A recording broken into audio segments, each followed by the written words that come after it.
Alright, welcome guys. Last time on Tectony playing survival mode No Man's Sky, we started our base expansion mission straight from our freighter. We've got a scientist, armor, and an overseer. We still need to hire the farmer and the exocraft modifier,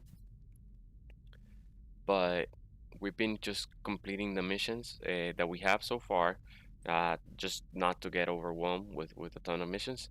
We were waiting for the scientist to reboot, so we're gonna check up on him very shortly. But first, let's talk to the overseer, the weapons scout here. Let's see what it says. I'm at peace, traveler. I made a bargain, a terrible pact. I will never be myself again, not truly. But I will live. My agony is at an end. I thought my life had meaning before I was wrong. As I lay sick, as I drew close to breath, I saw it all in a dream. You are all that matters. Being here, observing, this is my purpose. I belong to the Atlas now. The armor is at peace, with no more weapons left to forge. They tell me that their life has meaning now, that I am all that matters. I do not know what they're talking about. I try to tell them this, but it is pointless. There is nothing more to say. Let's bow and leave. Gra, gra, gra, gra.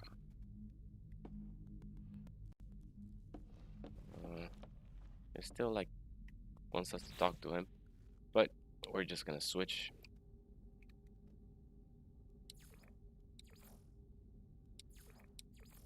Maybe we have to go to a planet. I don't know. Let's go and talk to our scientist. Let's see if he has rebooted yet. Looks like he's good to go. Unknown life form. I passed my test. EU. I am free to explore, free to pursue my passion for structural analysis. Do you have data to operate on? An observatory would supply some. Think of all that might be done. The Corvax appears to have no memory of our previous encounter. I do not know if they feel reconnected with the convergence, or if they simply do not recall what they should feel like. I should visit an observatory for them and see if the structural analysis they claim to enjoy will prompt a memory. I look forward to seeing the results, traveler. Alright, so he needs us to go to observatory. Let's go get on our starship and look for one.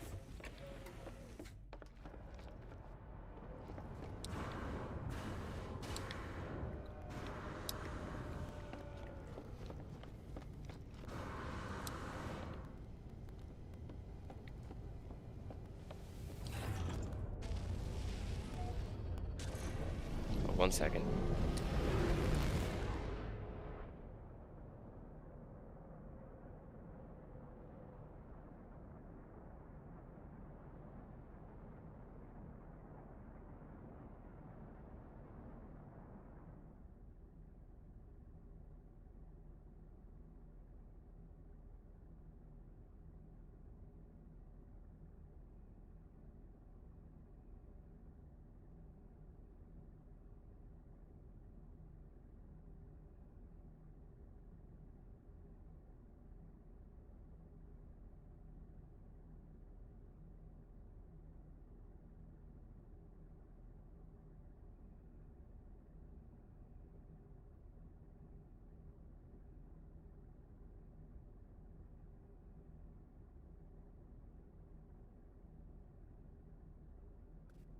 Alright.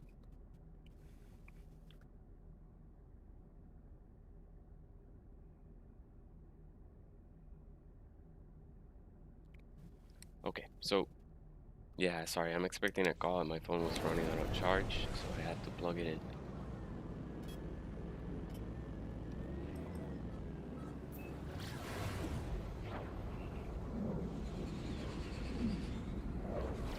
Looks like we have an observatory right here. This will let us get some data for our scientists to interpret or work on.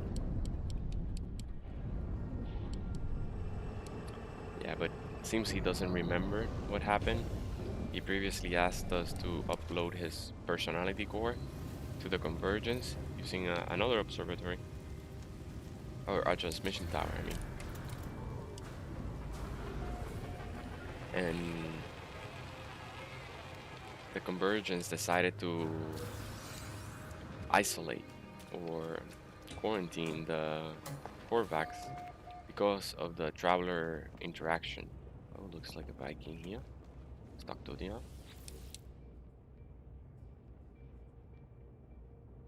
As I approach, the warrior appears alert and welcoming. Suddenly, however, a personal alarm sounds from their datapad. The life form instinctively falls into some kind of trance. Their eyes mist over. They stare straight through me, and begin to mumble a repetitious mumble. I notice a collection of freshly assembled upgrade modules scattered around the entranced warrior. I try to wake him. I touch the warrior on the shoulder. They jolt, awakening from their trance. They scream with rage, furious to have been interrupted. I back away rapidly. Yeah, I guess he didn't like that.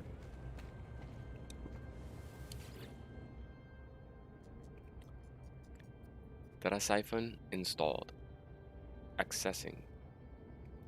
The observatory appears to have been calibrated for a single purpose, to locate the interfaces of a being the Korvax call the Atlas. After many years, the inhabitant of this facility succeeded in their quest, disappearing without a trace. We download the data, and we get to return to the scientist. Ooh, nice sunset. This is a really nice fungal planet.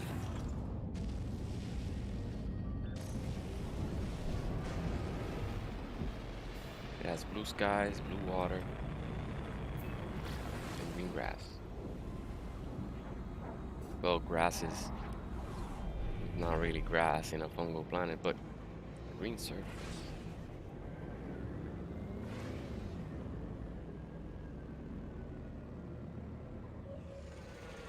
No! It went through the wing.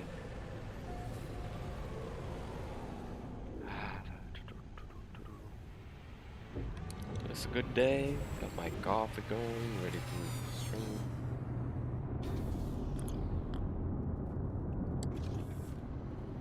Tuft Alpha.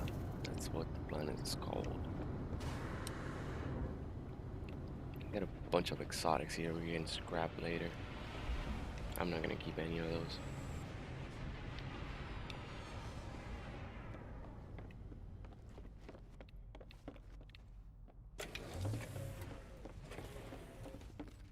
Alright.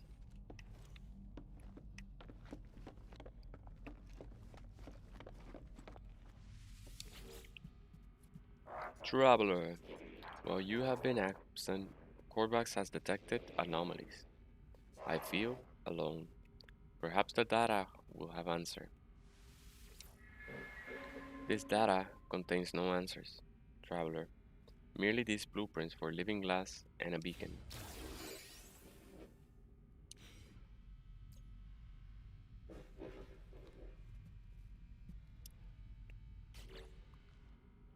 The convergence is absent, Traveler.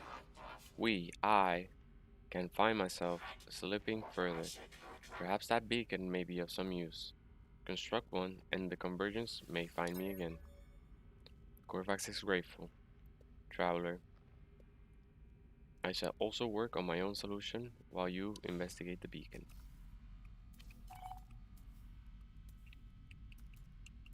We cannot build a beacon here.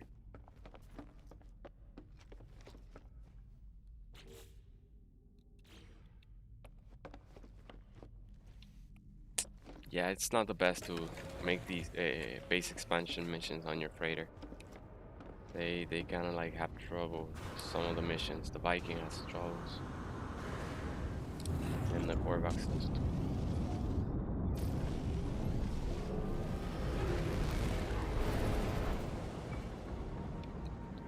But we can play place our beacon anywhere.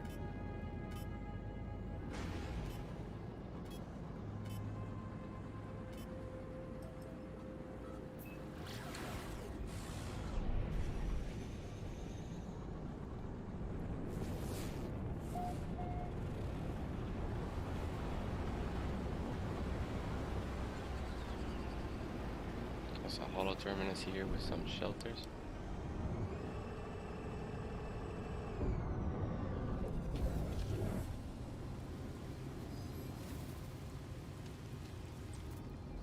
And yes, usually there is a buried technology between the two shelters. You can almost consistently find it.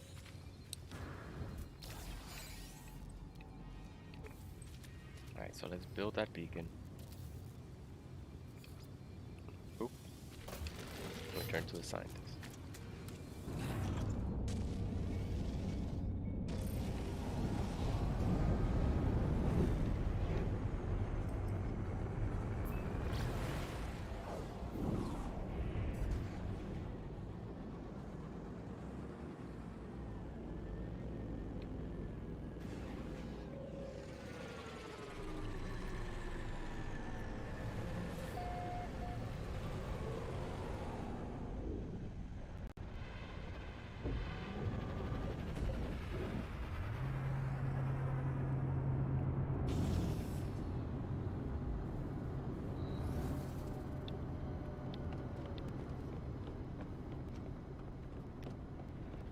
Yeah, take a quick look because sometimes an exotic might land.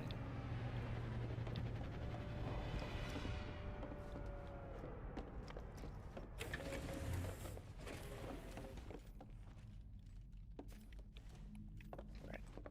Our scientist is here. Talk to him. Is the beacon constructed, Traveler? I confirm. We shall wait. It may take time for the convergence to find me. My own research proved fruitless. It yielded only blueprints. Okay, we got the autonomous mining unit.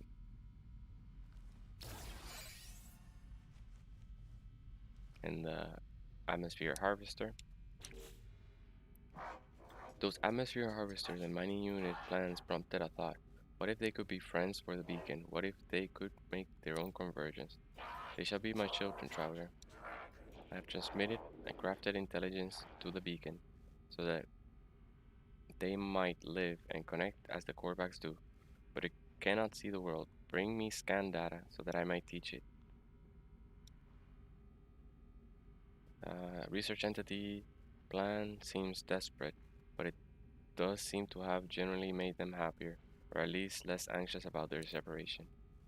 The Korbas asks me to scan creatures to feed its newly created intelligence. EU, we thank you, Traveler. Alright, so it'll take us now some scanning.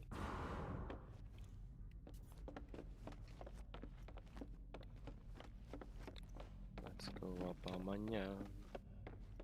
Because I want to collect all the plants so that I can plant even more.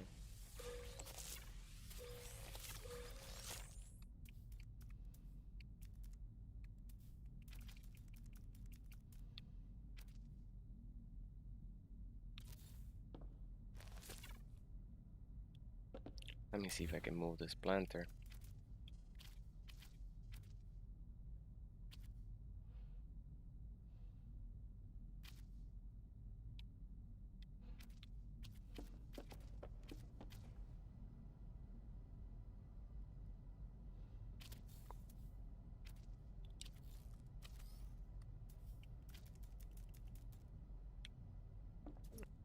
No.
think we'll need to go hand picking star bulb.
Nice, we're almost done with the fungal.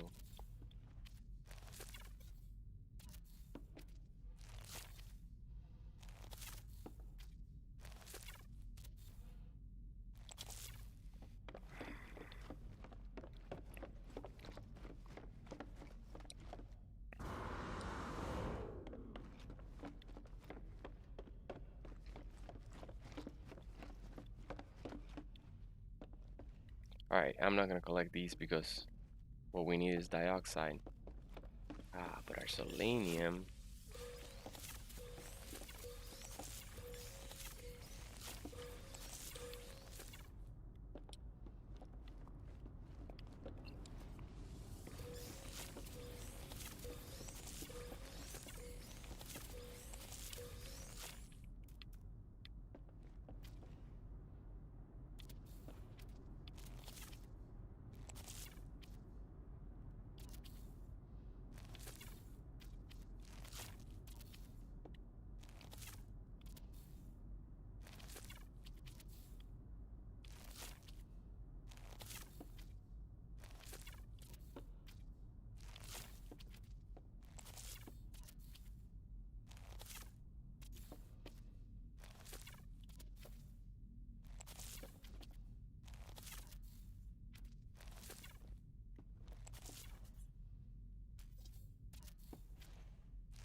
So now we need more phosphorus, more dioxide, and we're definitely gonna need more uranium now.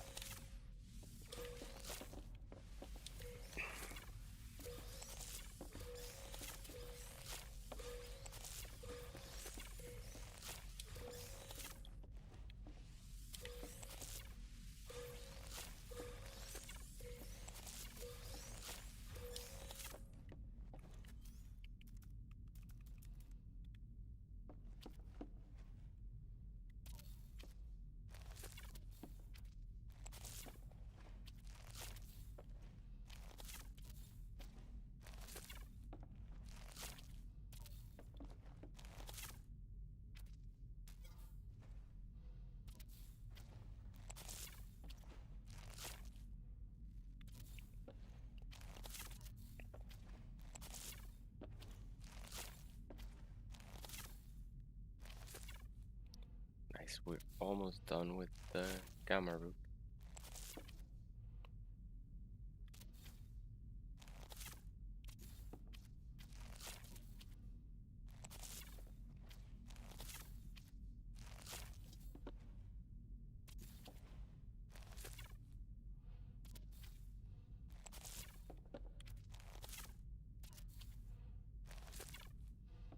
Alright. Only 5 more gamma root to plant. Oh, and we have 2 to collect over here.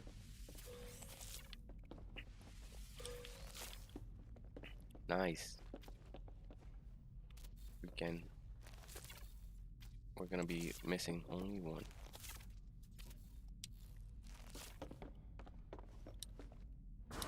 Looks like we have more here. Oh yeah, the frost crystals. We're not gonna collect those.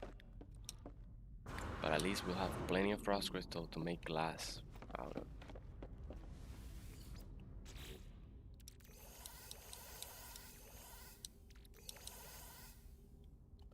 can make one more star bulb.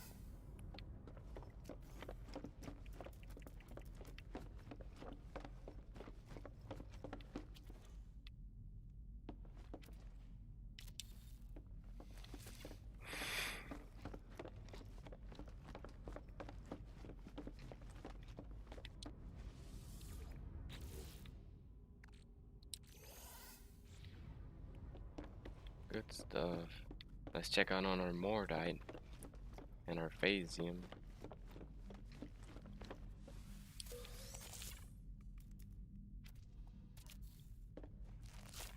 Alright. We don't need to collect the Phasium. Got plenty. So let's go and check, keep helping our scientists. He now wants us to go and scan animals so that we can upload their data to the sentient machines he has built.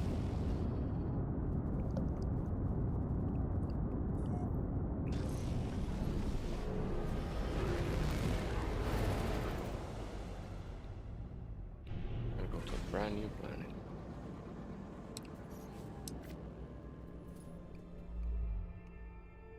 Actually, let's visit this star system and hire our farmer on the way back.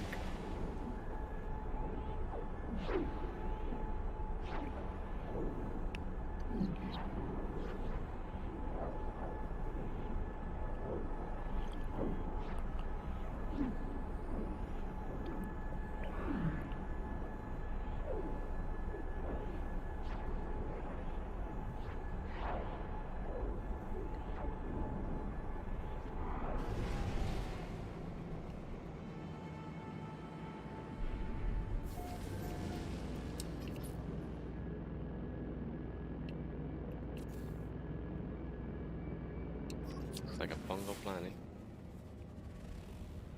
Yeah. There's another planet right behind it.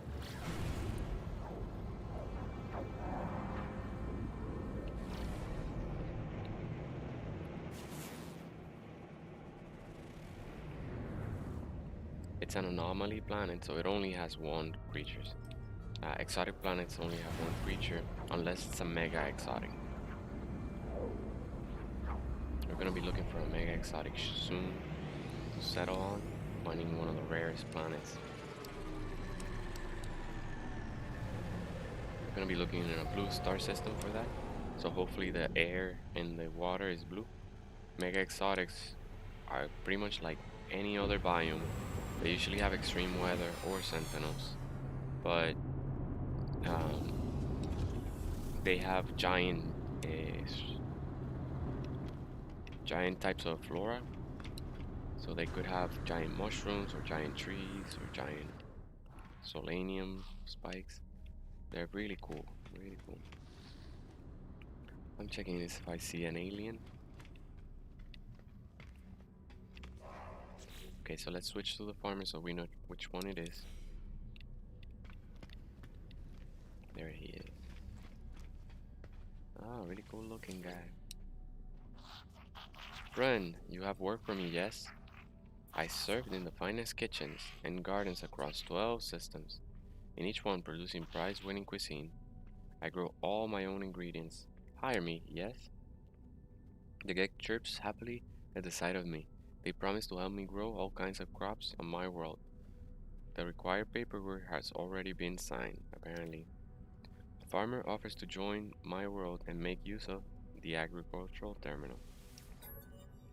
Thank you, friend. Neither you nor your stomach shall regret it. Good stuff. I like his armor. Let's see if we have any of the... Yes, we have ammonia. How much we need? All of it.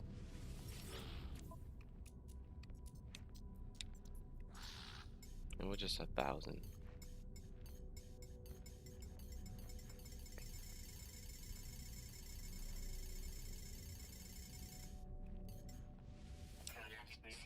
It's paraffinium as well, so let's see. Let's stock up on that. Now we're pretty good. but we're gonna run low once we establish all the star bulbs.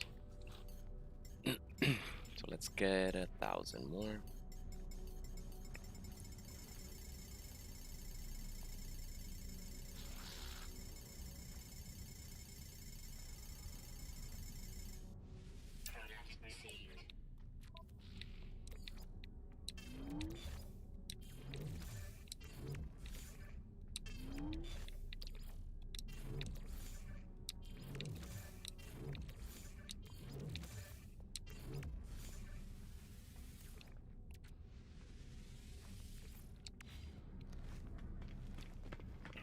No alien life form.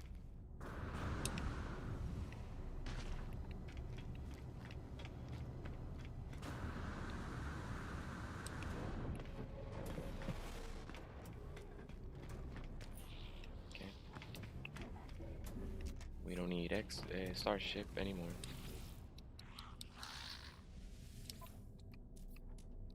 Okay, no exocraft upgrades.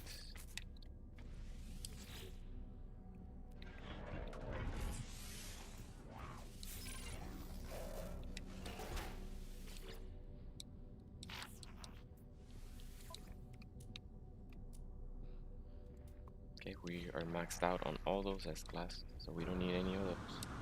Let's check over here if they have any other, like, dioxide.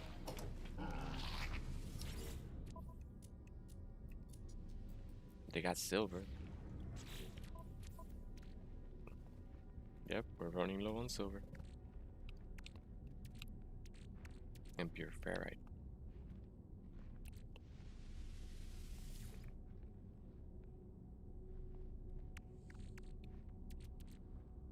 And phosphorus.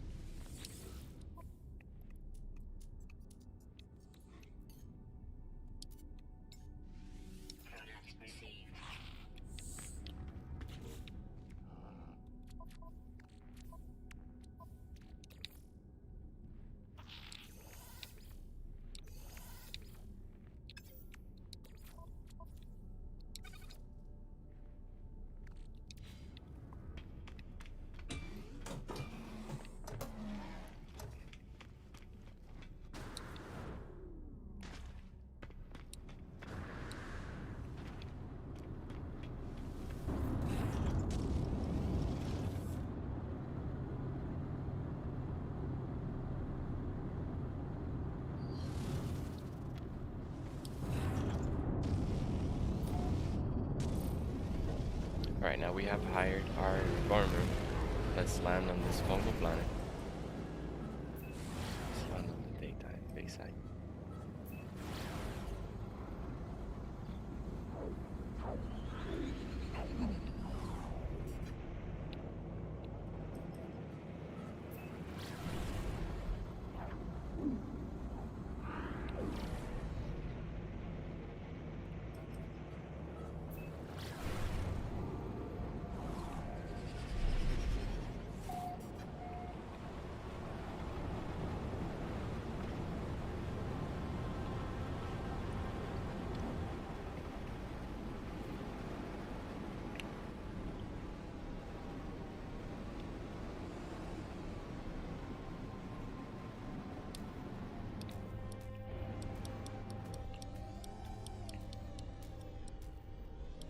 Alright, whenever you want.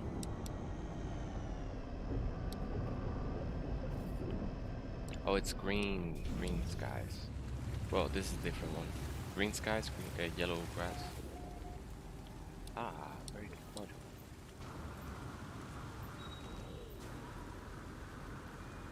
We still need to unlock a bunch of base building blueprints. So soon we'll just go on a run.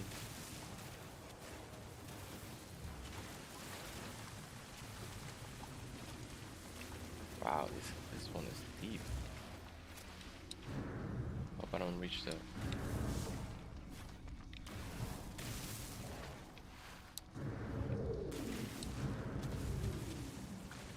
center.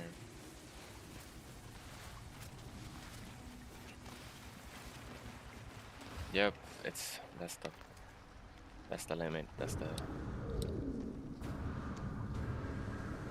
a glitch. temporary technology, so we cannot access it.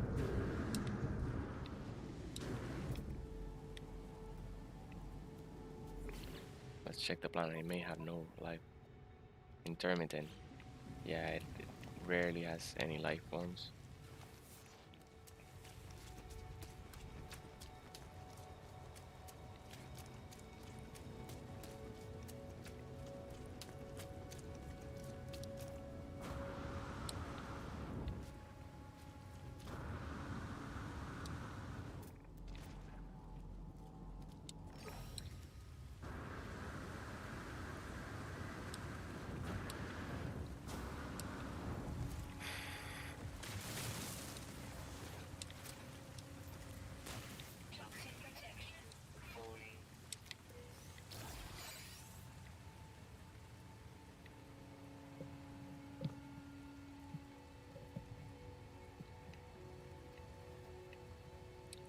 Alright, we're gonna have to go somewhere else. This toxic planet has no fauna.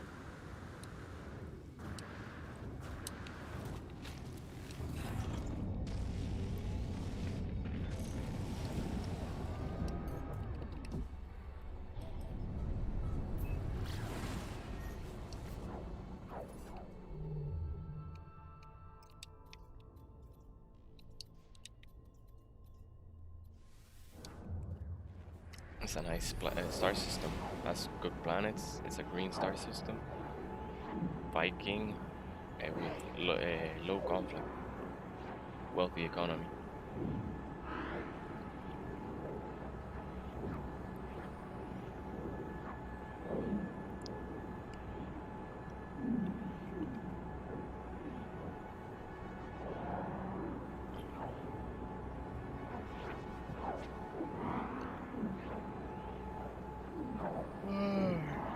Hello, puppy. Taking a nice nap.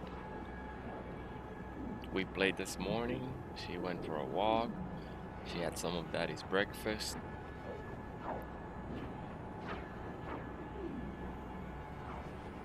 Yeah. A good girl. Okay, space battle.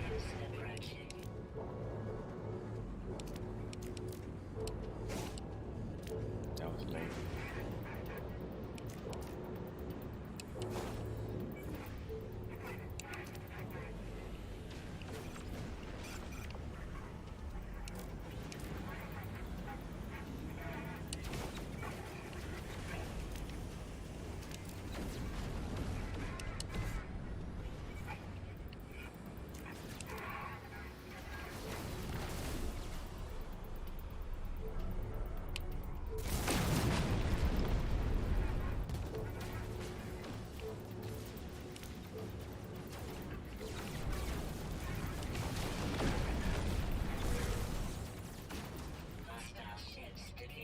Sweet. All gone.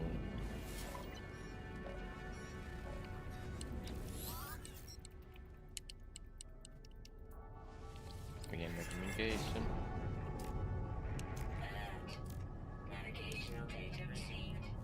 What I'm looking for really is recruitable frigates.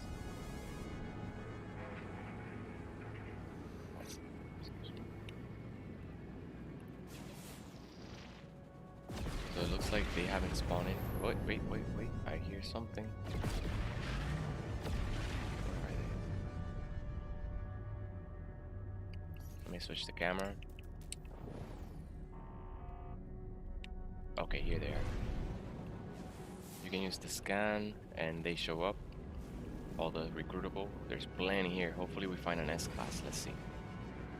Okay, I think this is a support.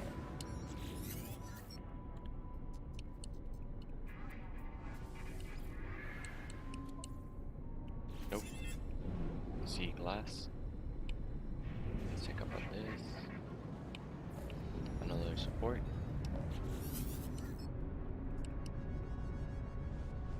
Supports are pretty cool. They're pretty balanced, so you can use it to send if you send I don't know. Oh no, that's not what I wanted to do. A fighting frigate to a exploration mission because you don't have any exploration vessel. Add a supply. Yeah, supply or support frigate, and it'll like balance it out. So they're kind of like a wild card. That's a trade, but it's a C class. This is a fighter.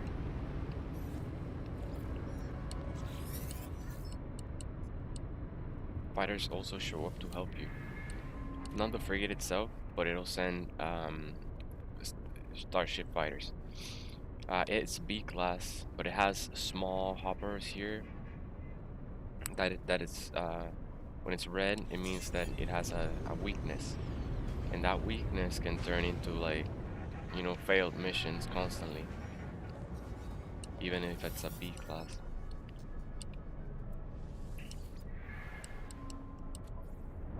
Nope, they're pretty rare. An S class is just as rare. You could reload if you find frigates that you like. They say like, oh, these look cool. I like the color patterns. You can just reload on that system and keep getting the same pattern. There's no exploration. Nope, nothing here. Let's go ahead and see which planet we're gonna scan animal data in. Arctic planets are good for animals. That's a poisonous planet.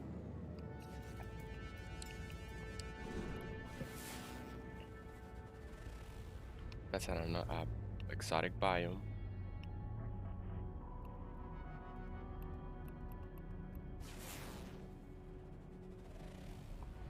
Another exotic.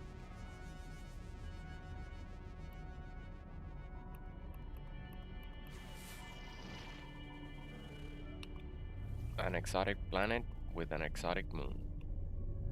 Alright, this looks like blue atmosphere, so let's check out this Arctic planet. It may be nice. Let me see even from outside what kind of planet, if it has water or not. It has no water, but that can be good because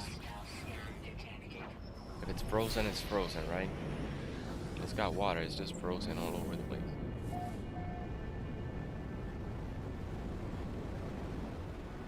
But then why would it have trees? Well, these trees have evolved in different environments, so let's assume that they get their water from somewhere else. Subterranean water. Alright, non-existent fauna. We gotta get out of here. We need to scan. We need to scan fauna.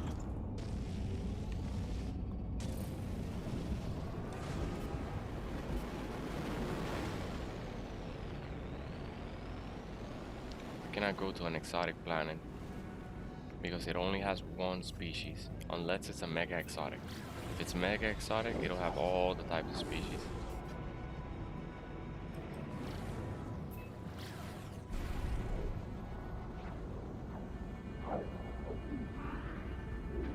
How many glyphs we have? Nope. Catalog. Protoglyphs. We're halfway there. Oh, this is an exotic. Nope. I'm looking for the fungal. There it is.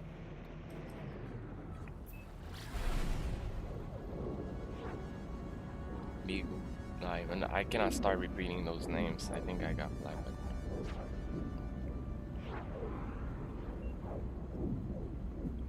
Just by narrating the names or repeating them out loud of these randomly named star systems.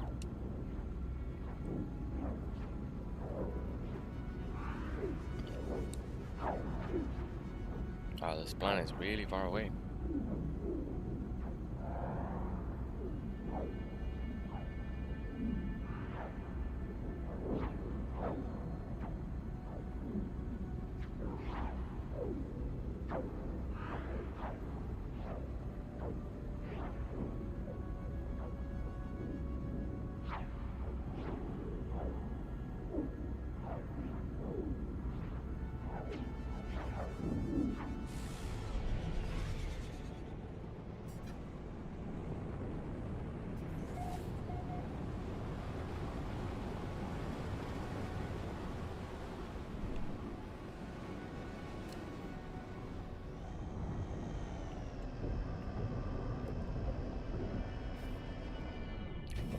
find some animals to scan on this planet. Uncommon fauna, not bad, but we'll find some. Let's see if we find anything worth. Yep, there's a buried technology over there. There's one even closer here.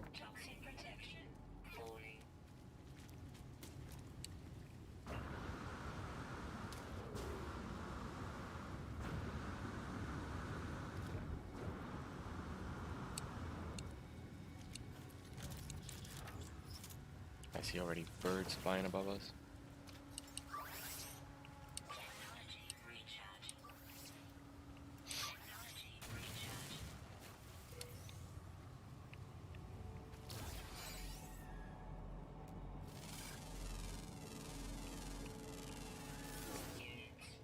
Alright, one of 8 species.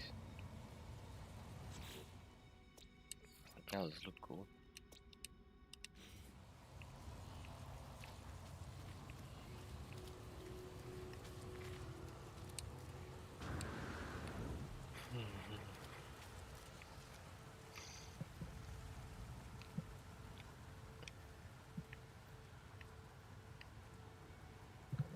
Man, there's no species anywhere.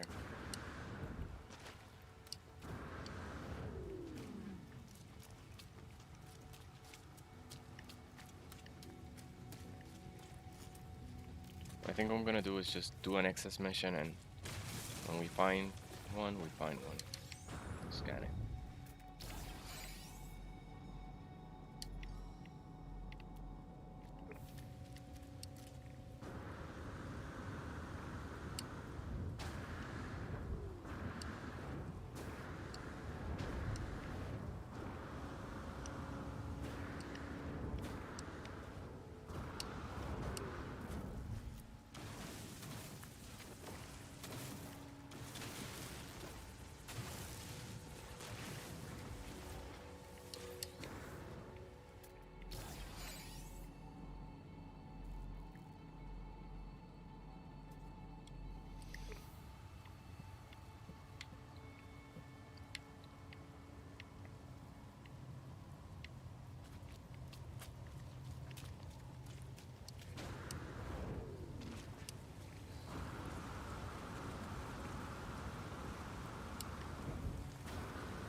There's another species here.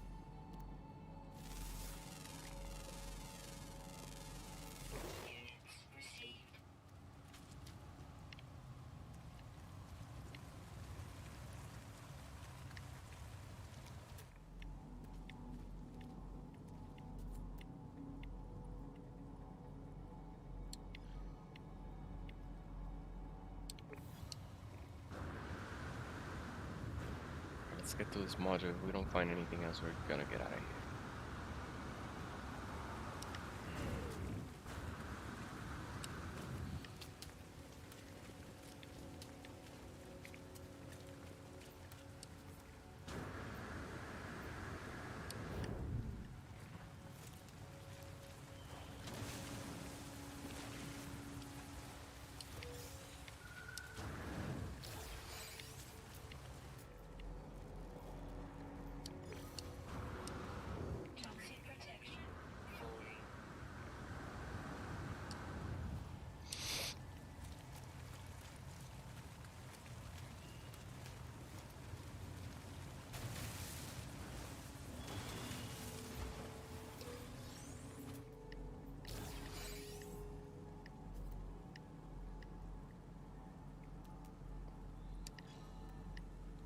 Alright, that's it. Let's get out of here.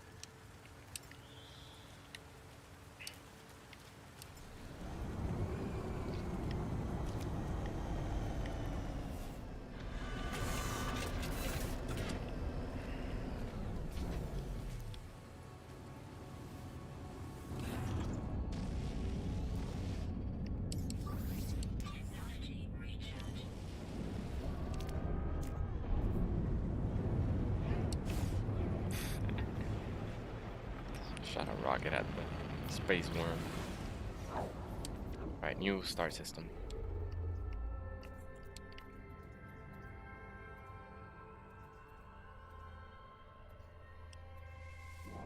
This one has 4 planets. Hopefully we find one with abundant fauna. Testing, testing. Okay, yeah, that's good.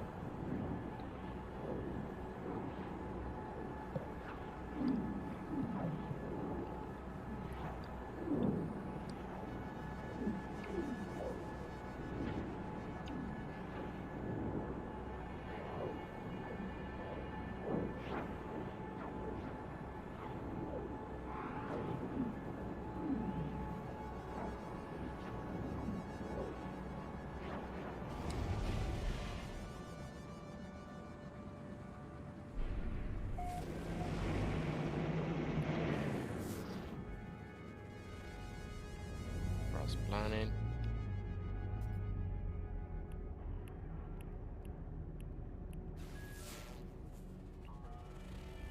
Hot planet. That may be lush.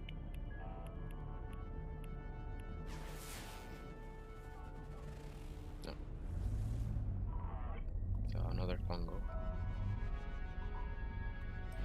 There's a planet hidden behind this one.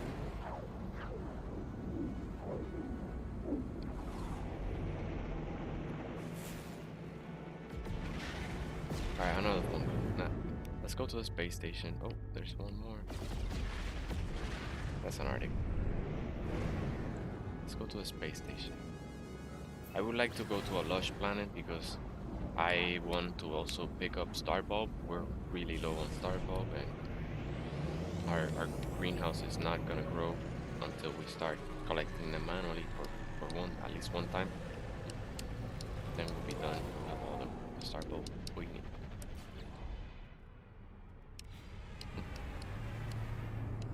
Yeah, but every other resource we're good.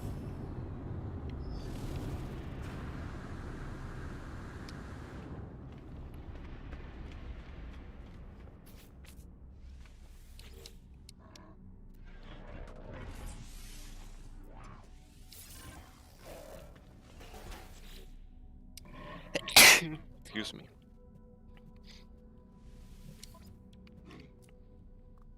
Nice. One life support.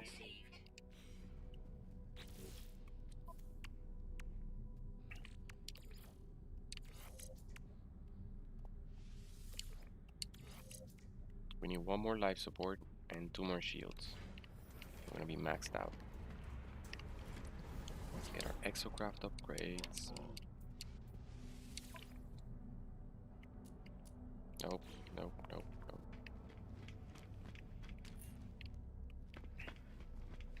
Now let's see if they have any elements we need.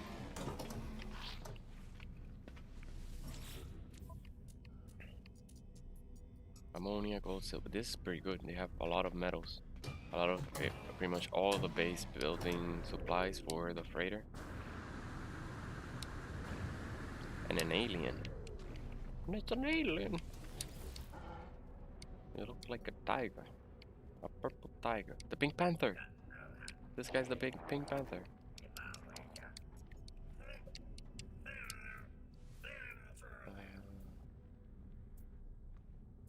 I say I don't remember.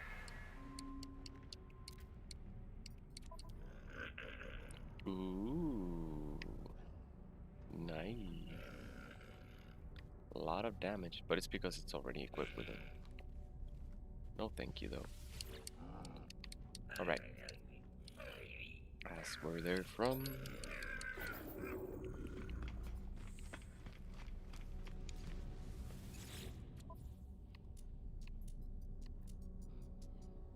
Nice, pure ferrite.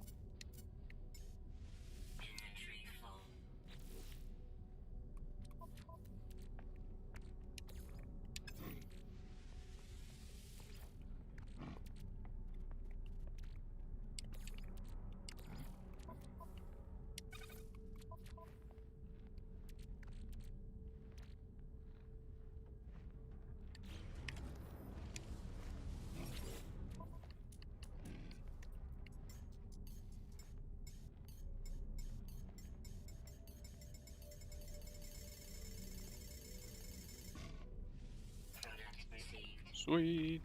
We have ferrite for days now. Ouch, don't run over me.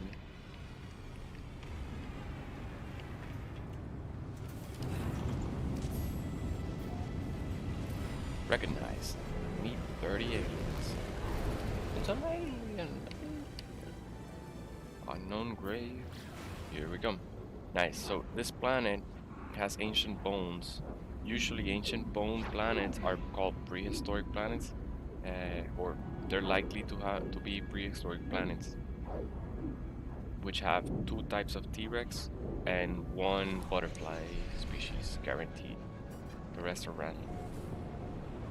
But ancient bones usually have sauropods. More likely to find sauropods.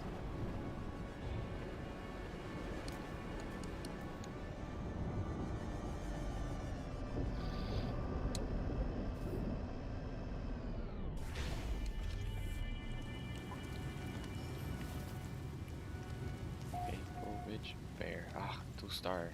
Fauna again.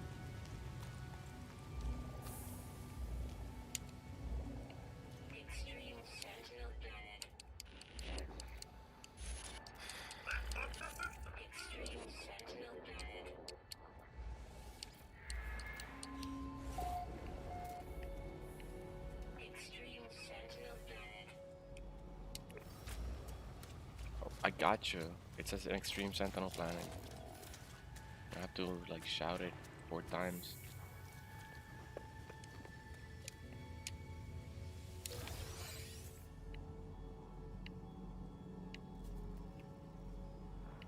It has a lot of salvage data.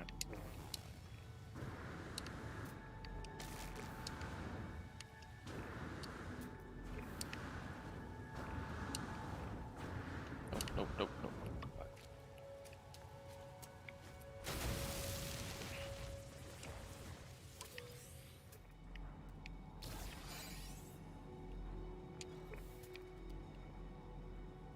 It has a ton of it.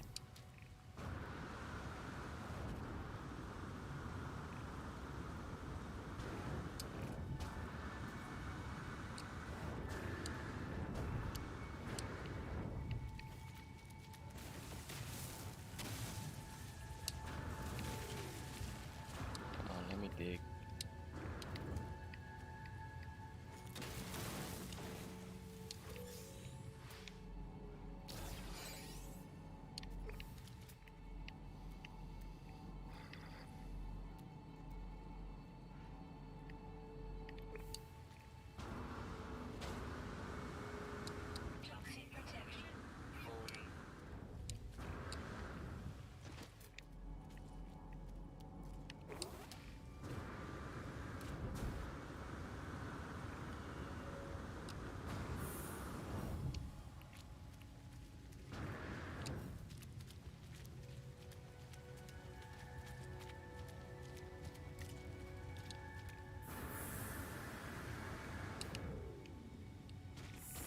One.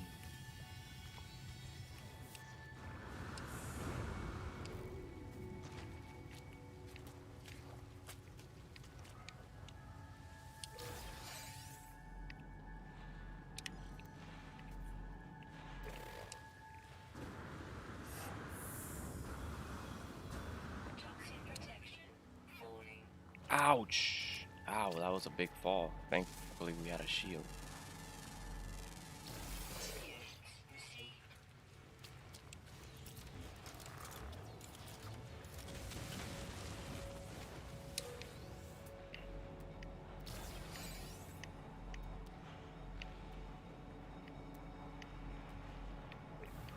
There's another one.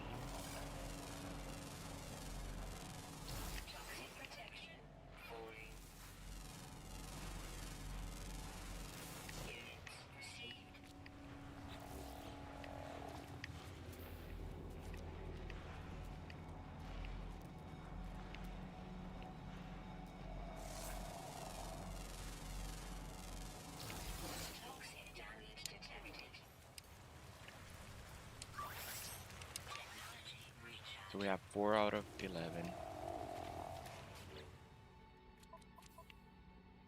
Let's switch to our science. Return to a scientist. Nice. We've gathered all the scans we needed. But there's too many salvage modules here to pass up.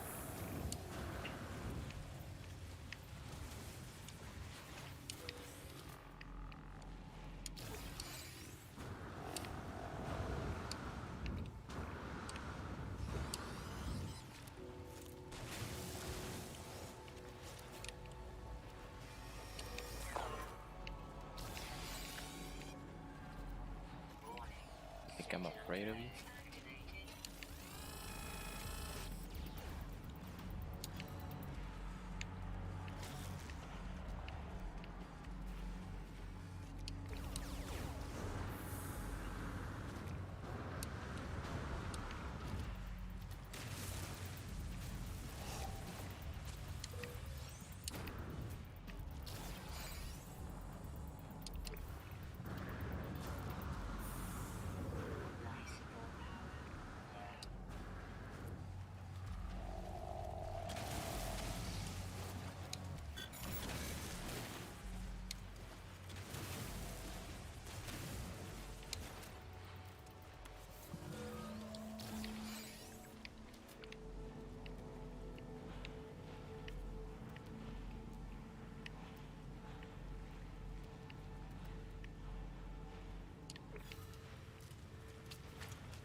Alright, looks like we've exhausted all the buried modules. But wow, what a haul.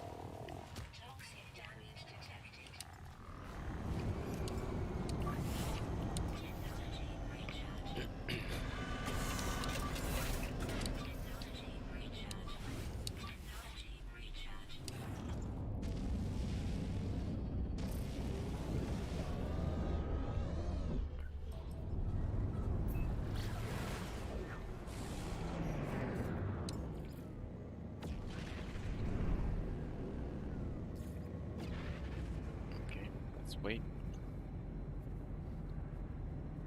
To render.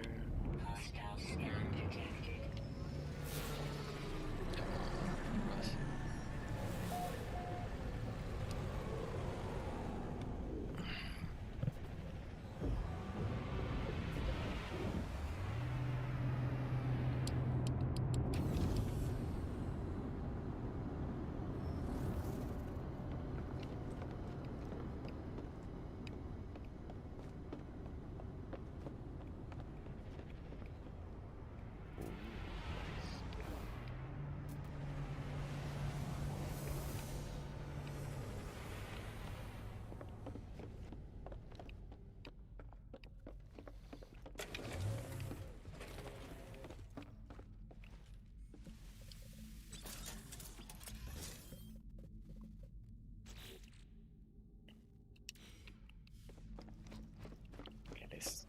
put away all this pure ferrite. But this is not the right place.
Oh, hey, Dark Knight says, hi there.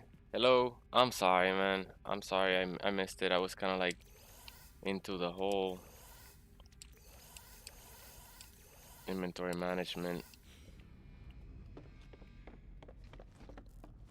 But appreciate you coming by. Appreciate you saying hi.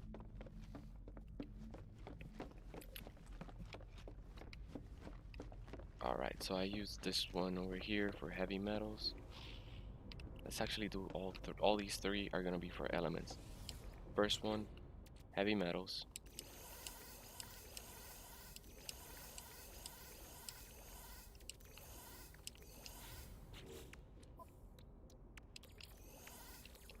My bad.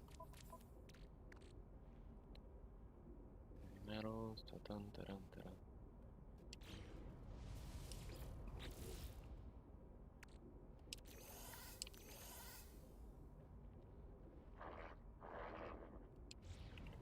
Right here is gonna be like biome specifics.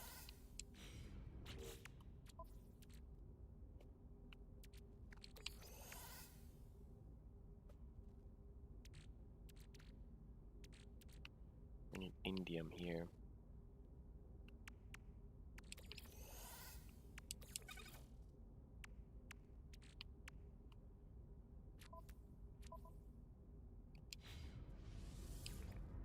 Welcome, welcome. Hey, No Man's Guy. Is that hello? It is I. Nice. Good to see you, man. Welcome, welcome.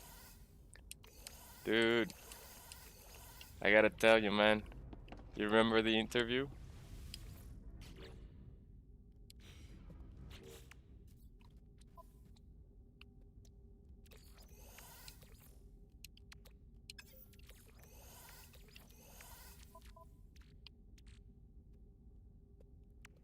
Let me see here. If you're interested, I don't have to bore you with that. Sorry, I'm doing a little bit of management because we were full of inventory here, but alright, I'm gonna stash the chromatic metal here. So I have one inventory for metals, then one for like regular elements like uranium, perfinium, and such like that. Ferrite dust and all the other ferrites go in the overseer's office here.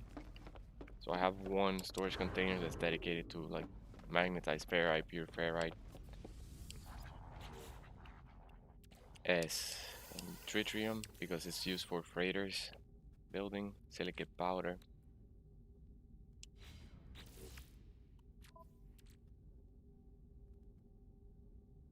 I think we're good. We're gonna need indium here, phosphorus here, and that should be good.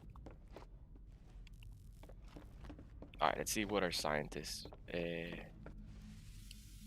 He asked us to. No Man's Guy says, sorry, I left for a bit. It's all good. Welcome back. The scientists recently asked us to go and scan animals. Actually, you didn't miss much because every time we landed on a planet, it had non-existent fauna. So it took us a while to even scan the animals. Do you have the data, traveler? My child cannot see the world as you see it.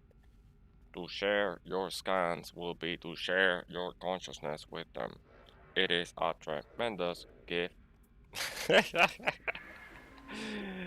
uh, EU, what sides? By the way, thanks. My child has prepared you a blueprint. They have learned how to make unstable gel. They hope it makes you happy. Nice, nice. No Man's Sky says, hey, Tony, I think I found a way to play together. Really? Oh, tell me, tell me. Traveler, this data has raised a concern. As a beacon, my child could receive signals from unknown sources all across the galaxy. I will be unable to protect them from unsavory thoughts of the Gek or the harsh scans of the Sentinels. If you find ion batteries, I will prepare polyfiber blueprints and we shall weave them a protective cloak. We already have the batteries, so do not delay, traveler. Your young mind is very impressionable. Okay, let's wait to the icon for the icon to show up. There it is. Have you found the ion batteries, traveler? The Korvax looks anxious. Their disconnection from the convergence and their anxiety for their child is taking its toll. Perhaps the batteries will help them settle. I give them the outer ion batteries. It might invite me through the NMS friends and it could work. Okay, let's see, let's see. Now, please give me some time to educate my child. Okay, wait, it's gonna ask. Okay, so he needs an hour and a half more to educate their child. Well, I'm gonna add you right now. Let me just. That's perfect. Perfect timing. Perfect timing. Let's do it. I'm gonna save. Alright, how do I add you? I've never done this. Okay. Sorry. Pretty new to the whole multiplayer thing here. Do I have to quit the title screen?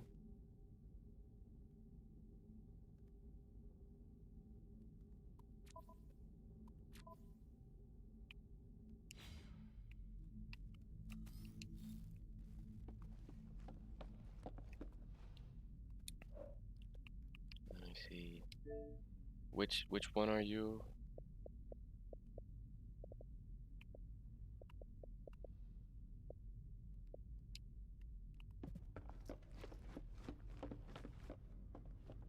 Network.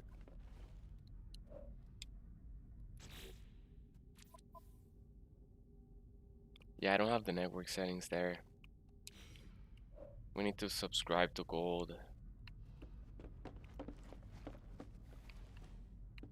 which I will. Biker pass. Yep. Let me see if I can do this. Friends, invite, invite to. Ah, it doesn't tell. It doesn't let me.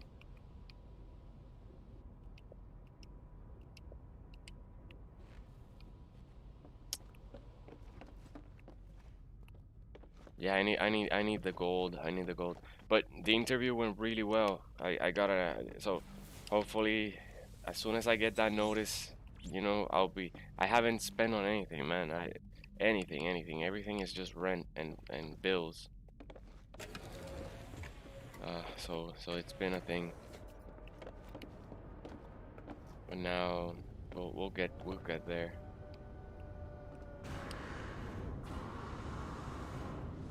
I really want to play with you guys. That's the whole reason I'm here, to make bases and play as a community. We have a lot of salvage data. Let's summon the space anomaly.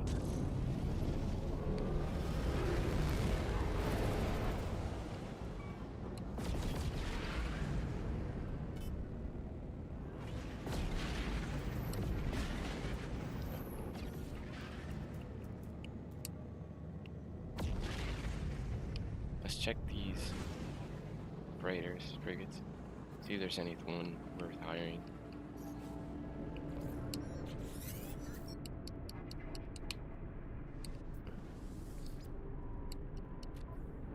Okay, a C class. Nope.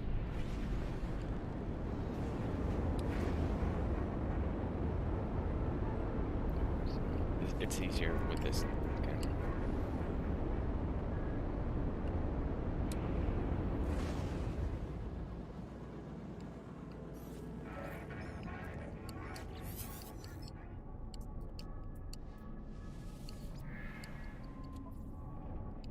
Another C.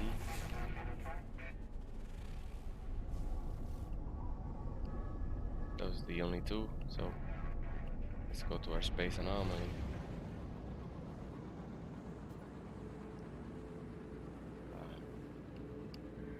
I appreciate your patience because I know it's been a while and we wanted to play.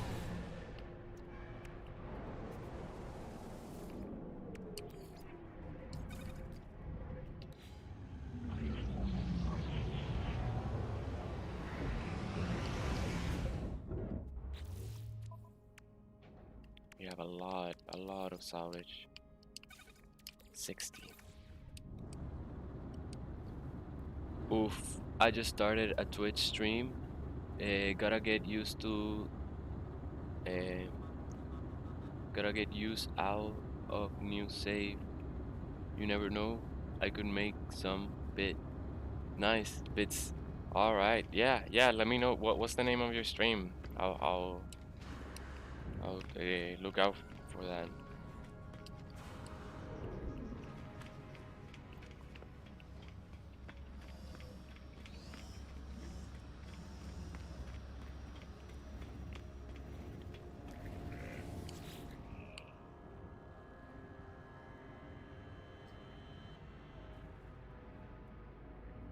Mm.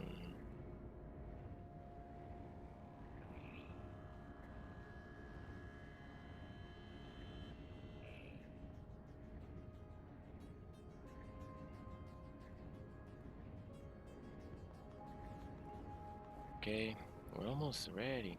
I'm gonna just start getting. Let's get the shelters first. Large prefabs. Okay, whatever shelters we're missing.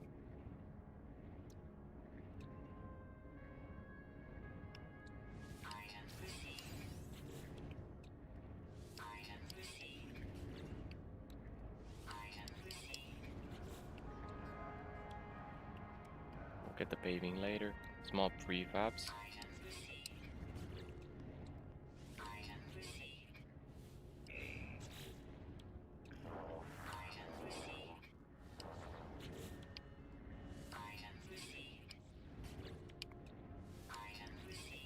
getting ready to base build. Can't check my Twitch messages at the moment since I'll stay on stream. Okay, no problem. You can leave me a comment. I see all the comments on any video you want. Or send me an email, tectonian.nms@gmail.com. Nice, nice. Yeah, let's just dedicate to structure parts because we're gonna be able to base build ASAP. I think these small prefabs are underestimated. I put off building with those for a long time, but they're actually pretty cool. Let's try the paving.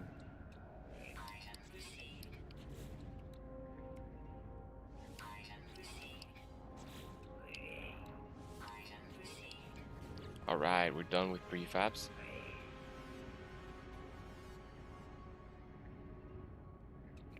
Let's get the teleporter. We need the cable too.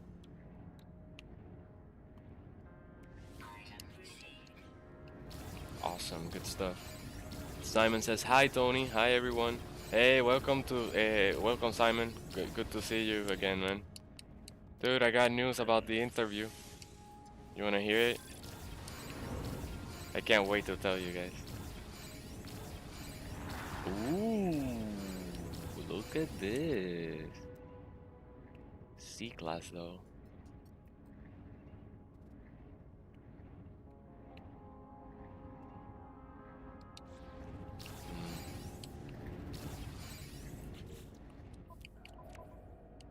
We could keep looking in this planet for one. Oh, I remember. Let's do our Nexus mission. See if there's one worth doing, and also we can upgrade before we do the Nexus mission. We can buy the pants. Let's buy some pants. Yeah, you too, bud. Please. Well, remember I mentioned that it got rescheduled to Friday. The interview then happens to get rescheduled again at last minute for yesterday. Yesterday at 5 p.m. Luckily, Google alerts me and tells me you have a meeting.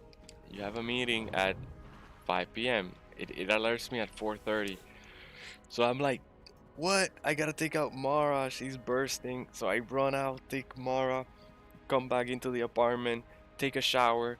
I shaved. I was so anxious. I was dropping the soap everywhere, and like I just couldn't. I was like, I shaved, and I was afraid to even cut myself shaving. No, no, no. Then I put on the suit. When I do a video interview, I always wear a suit and tie. That's a tip for you guys. It's an easy way to stand out, and first impressions matter a lot. Okay, so if someone else just comes with a polo shirt and you are like full suit, it's like dress for the position you want. Okay.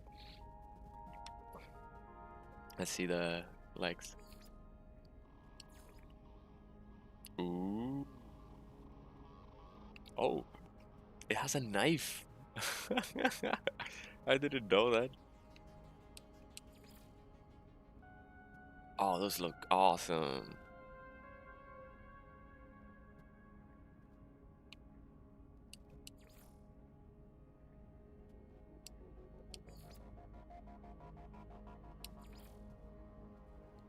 Sorry. Let's see what is the other color? Let's put I usually put a private color and then I see where it is. Okay, that is. One sec. Okay, there we go. Nice. Simon says I always go suit and tie. Well done, dude. It's like the initiative. It's like showing up to the optional seminar where other candidates decide not to show up at all. You just stand out. Uh, do you know the trick to get the several nutrient processor before you have unlocked them? I do not. Tell me about that. That sounds very interesting. Eliminate hazardous flora. Eh. Let's do this one. Let's do it. Let's get some flora.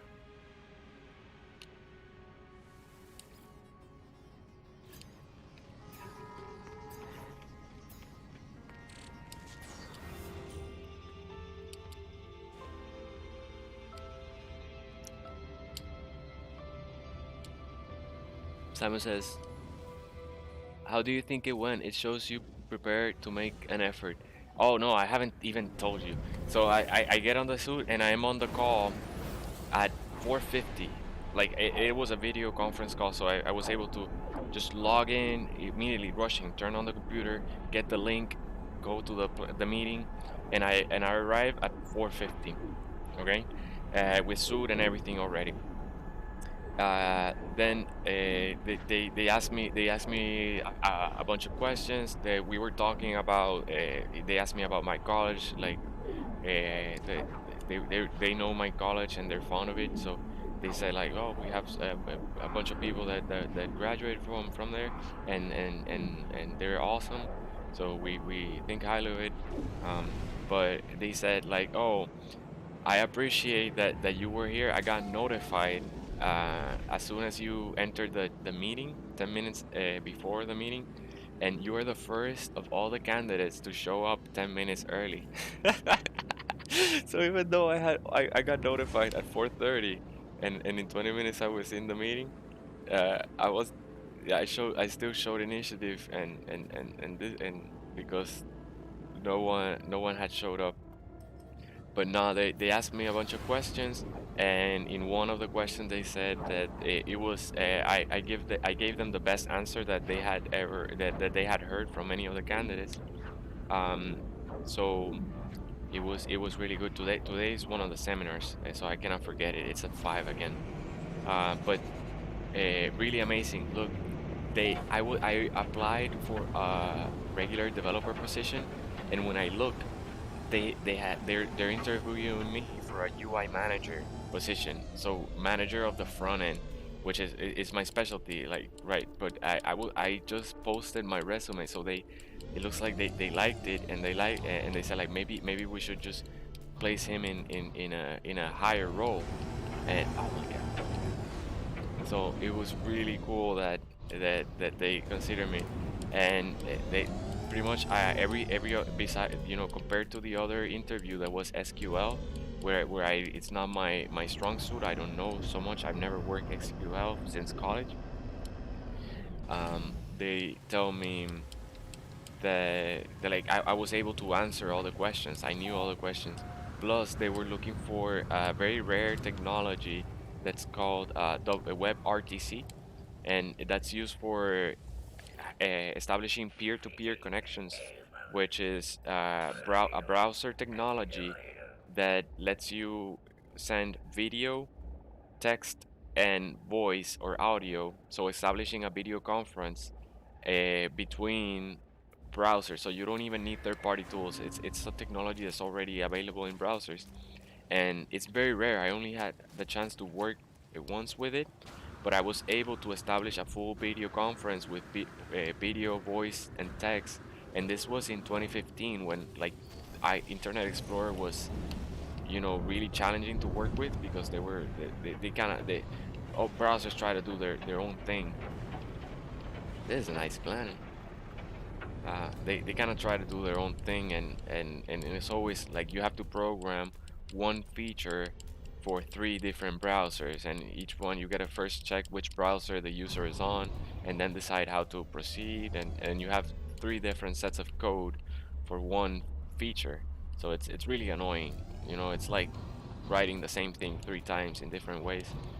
But now it's even less challenging because things have become standardized. But all like awesome. I pretty much what they're looking for is someone that has my previous experience. So hopefully, but man, they consider, and at the end of the interview they asked, which is a good sign.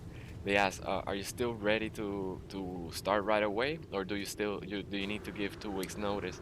And I told them no, I'm ready to start right away, but I like even told more. I said what I've been doing is I've been programming an app for a video game that's a space exploration game, and it'll allow users to log their discoveries and share them because I was looking for a similar app, but I couldn't find anything. So I said like there's a niche here. I gotta start like programming and fill that niche. It's a rare opportunity where you discover a niche. So I've also been doing live stream and making video guides. trying to stay busy because I don't like that of just staying, not doing anything. It's really like I didn't say much, but I just explained about the the app that I'm building and the live streaming and the videos, and they were all like nice, very good, to just show that even though I have been unemployed, I've kept myself busy. So I think it went awesome. I think it went awesome. Well, the technical interviewer said, well, he asked me three questions and said like, well, I don't need to ask you anymore. You clearly know what you're talking about. So it was amazing. It was amazing. And it's perfect. It hits all the check marks for the perfect job that I'm looking for. I could stay there for a long time. It's a small agency, so it's very familiar, very personal between employees. Like they care. In my experience, small companies take care of their employees better than large international companies. They're used to like just getting, like it's like a revolving door. Simon says, "Nah." Well, Simon says about the nutrient trick for getting them without the blueprint. He says simply then you find an excess mission to feed creatures. Once you get down there, it lets you create as many processes as you want, have the resources for. Uh, Simply then stick them in your inventory and return to the Nexus and quit the mission or finish the mission if you like. Nice. Punctuality is indeed also very important. Yeah, man. It's easily overlooked. My grandfather is a photographer, and he goes to he's an event photographer, so he shoots graduations, proms, things like that. So he taught me that you have to be in an event when you have an appointment. You have to be there or ready for it an hour before your appointment because you never know exactly what may happen. Okay, so you don't know if suddenly you miss a battery, you don't have a battery, and you cannot take pictures anymore. You have to run back to the office and get that battery or get the cable that you forgot or didn't pack. So if you have an hour spare, you can do that. But if you arrive at the place at the prom, the moment that it starts, and you figure out then that you're missing that cable, you just lost all that money. You cannot take pictures. Look, by the time you go to the office and come back, everyone has already been dancing and drinking and sweating, and they don't take good pictures. Uh, but No Man's Guy says, "Oh, Kurtz and the team at NMS Assistant could satisfy the need." Oh, okay. What do you mean? What do you mean? But Simon says, "Awesome, Tony. Well done, mate. Thanks, man. I'm pumped. I'm pumped. I gotta get, like, be careful not to also get too hyped up. I don't know if someone else, like has even better experience than me or something that will be a better fit. But man, this is a perfect opportunity. It's here in my local area, so I wouldn't have to relocate. Man, I was looking for places that like I was just applying to remote jobs, but then they were responding like, "Oh no, but it says remote here, but it's only doing the thing that's going on in the world right now. You still have to move to Colorado. You still have to move to California. You still have to move to Jacksonville. You have to move there, here, and there." And I'm like, dude, do you understand? I'm unemployed. I've been digging into my savings. You think I have money to like pack up and leave and then pay for first month and security deposit in another place? No, man. Are you gonna pay for relocation? You're not, right. So stop. Let's not waste each other's time, guys. But yeah, Glenn says hi, Tony. Nice, but hey, Glenn, good to see you, man. Welcome, welcome. Simon says, does code still have to be written separately for mobile phones, like what WAP? Not sure what WAP is. I'm guessing not nowadays, but I've been out of the circles for some time now. Great question. Well, there is native mobile code, which is either writing in Objective C, which is for Apple devices, and then you have Android, which is for Google devices. So normally people would have to use native code in order for them to access like the phone's feature, like the compass or the gyroscope or the camera or the microphone. So if you build an app that requires those, developers will kind of like be forced to use native code. That's what's called native code. It's like the proprietary code of that company. But most recently, there are JavaScript frameworks called like Ionic. You should look up Ionic. It's a really cool framework. You write with AngularJS, and it lets you build one single code base. So you build one JavaScript application, and it also lets you access all those native components of a device, and with one single project you can deploy to Apple phone, iPad, even like the visual Google things, Google glasses, everything, every device, you can make desktop computers, you can make websites out of it. So you can just build one single app, share all the resources of that app, and not have to worry. We're looking for, this is the worst mission. I'm even gonna quit it because it just takes so long to find hazardous flora. We're only 3 out of 12. But yeah, man, Ionic is really cool. It lets you like after that, I don't think you need native iOS because I mean native development because of that. You can just, it's so much easier. And the native code, the iOS, like you have to, they're very different from one another. It's very different. Uh, Objective C from the Google Android code. So you need pretty much two specialists. You need one that's specializing in Android, and you need another developer that's specializing in Objective C. And it's like, man, plus the designers, and then you have to design the same visuals for one, but write them for in another. In another, it's they both apps looks very similar, very alike, but in order to make them look similar, you still need two different sets of code. But now you can use CSS, JavaScript, HTML, and program for all devices. Simon says, nice. Uh, no Man's Guy says, uh, wait. No Man's Guy says, you said you had an itch for coding, Kurtz. Kurtz made an app called NMS Assistant where he and his team update and make the app better. Contact him on Twitter. He'd be very happy to have you. I appreciate that, man. Yeah, I have a No Man's Sky assistant. That's where I get all the blueprints for the recipes and all the ingredients. It's really good. Thanks for mentioning. Zach says, "Hey man, hey Zach, welcome. How's it going?" No Man's Sky then says he even accepted me and Obis into his community where I got to add and change parts of the website. Awesome. Yeah, it's an open source community, open source project. That's awesome. Those are the best. So Simon Roberts says nice. Apple has always been a very closed system, and that's what I mean. The Apple is not open source technology. You have to pay in order to even use their programming languages. Kind of like Microsoft is as well with ASP.NET and stuff. You have to subscribe, and that limits them. All right. Yeah, only the Microsoft team is allowed to make updates to their code or to the language versus JavaScript is an open source. Angular is an open source. And what happens is what an open source is that the community is allowed to make updates. They write their code. They say like, oh, I can fix this. There's a bug here. They go in.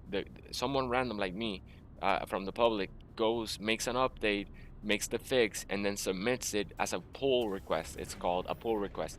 So then a moderator reviews the pull request and says like, this has good code, but you need to change this and that before we can actually merge it.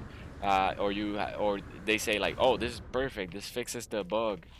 Awesome, thank you, and they accept it, and now you suddenly become a contributor to that project. And it's when you're a contributor to Angular or Google Google projects, it really stands out amongst like job opportunities.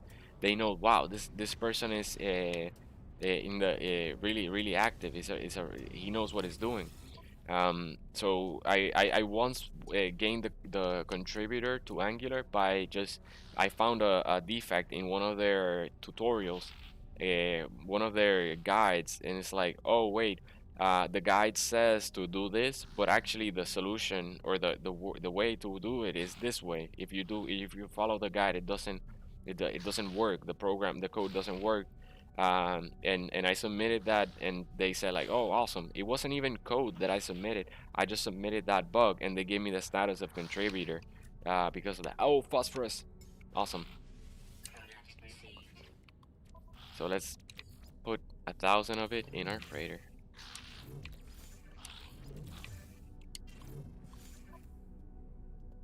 We need oxygen too.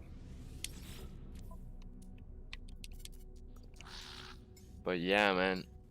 Uh, No Man's Sky says, honestly, I love the NMS community because I was going through a pretty hard time. Oh, I'm sorry, man.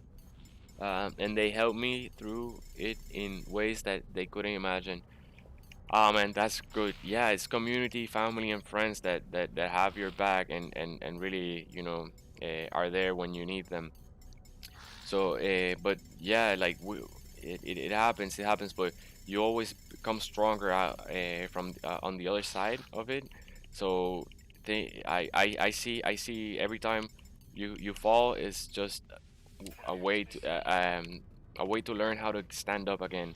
And when you do, you stand up, you stand taller, stronger, and uh, versus if it, like it's about learning from a mistake. For example, you don't learn from your successes, right? You already had the answer to how to succeed, but when you fail, you learn what caused you to fail, and then you learn how to avoid it in the future. Phone Stream says, hello, HELLOW. Hello, how's it going, Phone Stream? Hello to you. Welcome, welcome. Man, so here we're just talking about things in life. No Man's Sky says, Phone Stream, how's it going? Boss.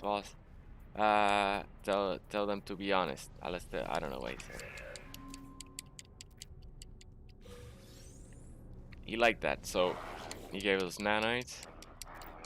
Now we're gonna ask him where he's from, so we can get our portals, our glyphs. Ooh, that's a nice explorer. Strange to see you here, lol. Nice. Oh, so you know each other. Awesome, awesome. Welcome, guys. This is your chat. This is your stream here. You guys are the bosses, okay? So it says we're going to look for ancient grave. I mean, an unknown grave. Yeah, we're gonna quit this hazardous flora mission because it was taking forever. By the now, the the Quicksilver mission should have refreshed. It takes like 15 minutes to refresh. So let's go and see if there's a better one. We're not going to the Freud. You guys gotta see the freighter. The freighter has come a long way now. We have a greenhouse. We have a storage area with refiners. We have an overseer office. We have a scientist office.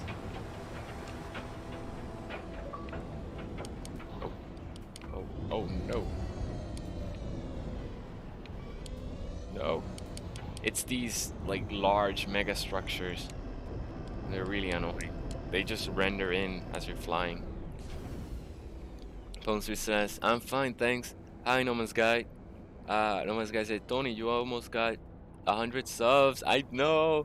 Almost time to get some moderators. Okay, tell me about that. What are moderators? I'm new to all this. What what should we do? What should we do? I think we have to make some kind of celebration event. I think we should do like I don't know some base building community event where we get together, like a party, No Man's Sky party in game, and just maybe build something, a base, or you know So I'm open to suggestions. What kind of things you guys want to do to celebrate the 100 subs? Sounds amazing. I just stick with my 34 slot B class. Nice. Okay. Yeah, yeah, the freighter. Nice. Yeah, you can. You're good.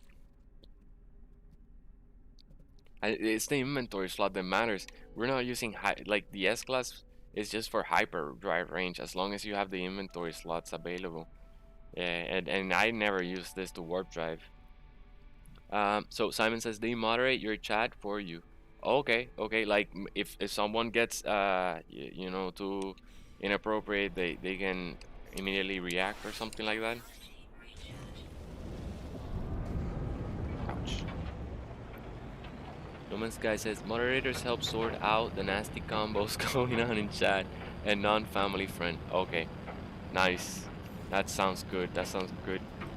So I know the I can recognize you guys.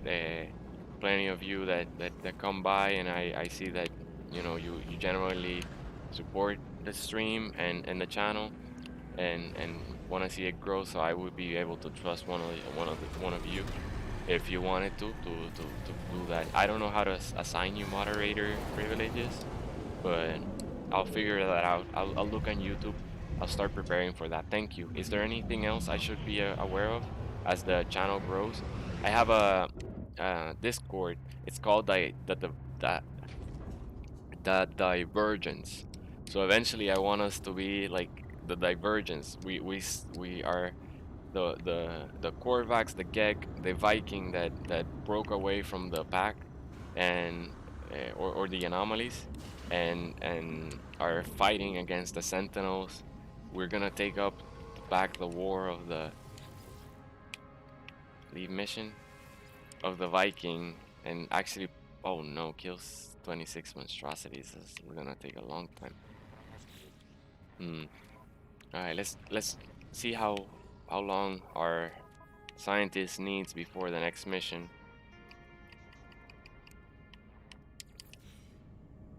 Woof, a whole hour. Do you know if I reload, will it reload the missions? Let's find out. Because killing monstrosities is gonna take longer than the flora. Um, No Man's Sky says ly words. Okay. You click on three dots at your usernames. Reminds me of Bread Boys. Not sure what Bread Boys is.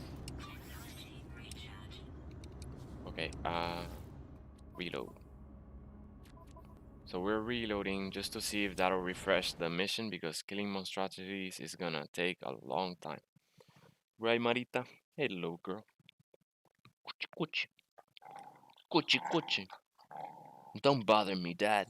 Don't bother me. If you're gonna play with me, just play with me. Don't tease me. Don't tease me, no.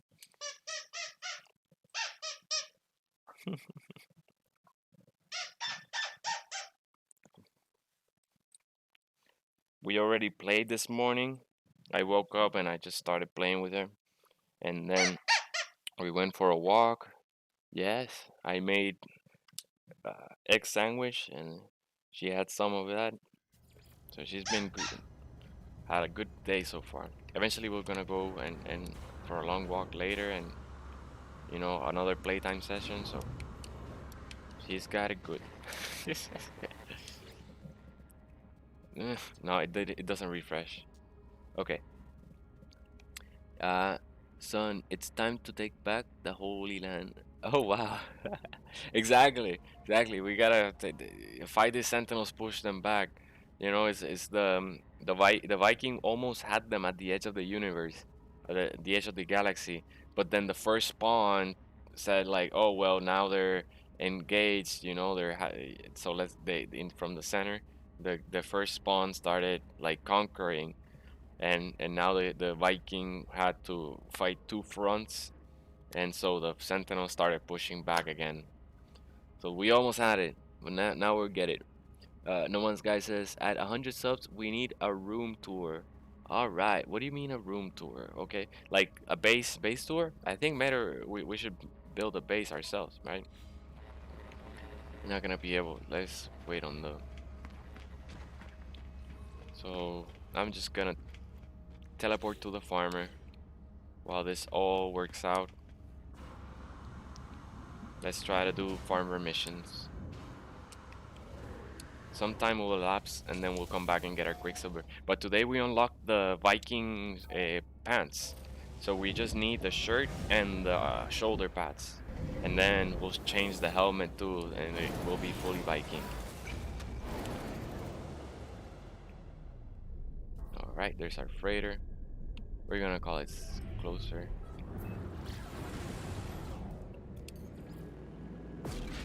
Oh yeah. I mean, grah. Yeah. A room tour, yeah. So yesterday I was in the Max Smash stream, and we gotta be. He told us about a glitch that happened that got him killed on permadeath. So we have to be very careful. He was inviting, he was gonna do an event, a community event. He invited a bunch of people to his freighter so that they would decorate the freighter, but um, what happened is that it glitched and his character fell through. Grah says stream. Nice. Yep, yep. We're Viking supporters here. All right. We actually look at this. Look at this. Look at our milestones here with the Corvax. We're 319 in infamy points because we started attacking all the Corvax freighters. They worship the Atlas.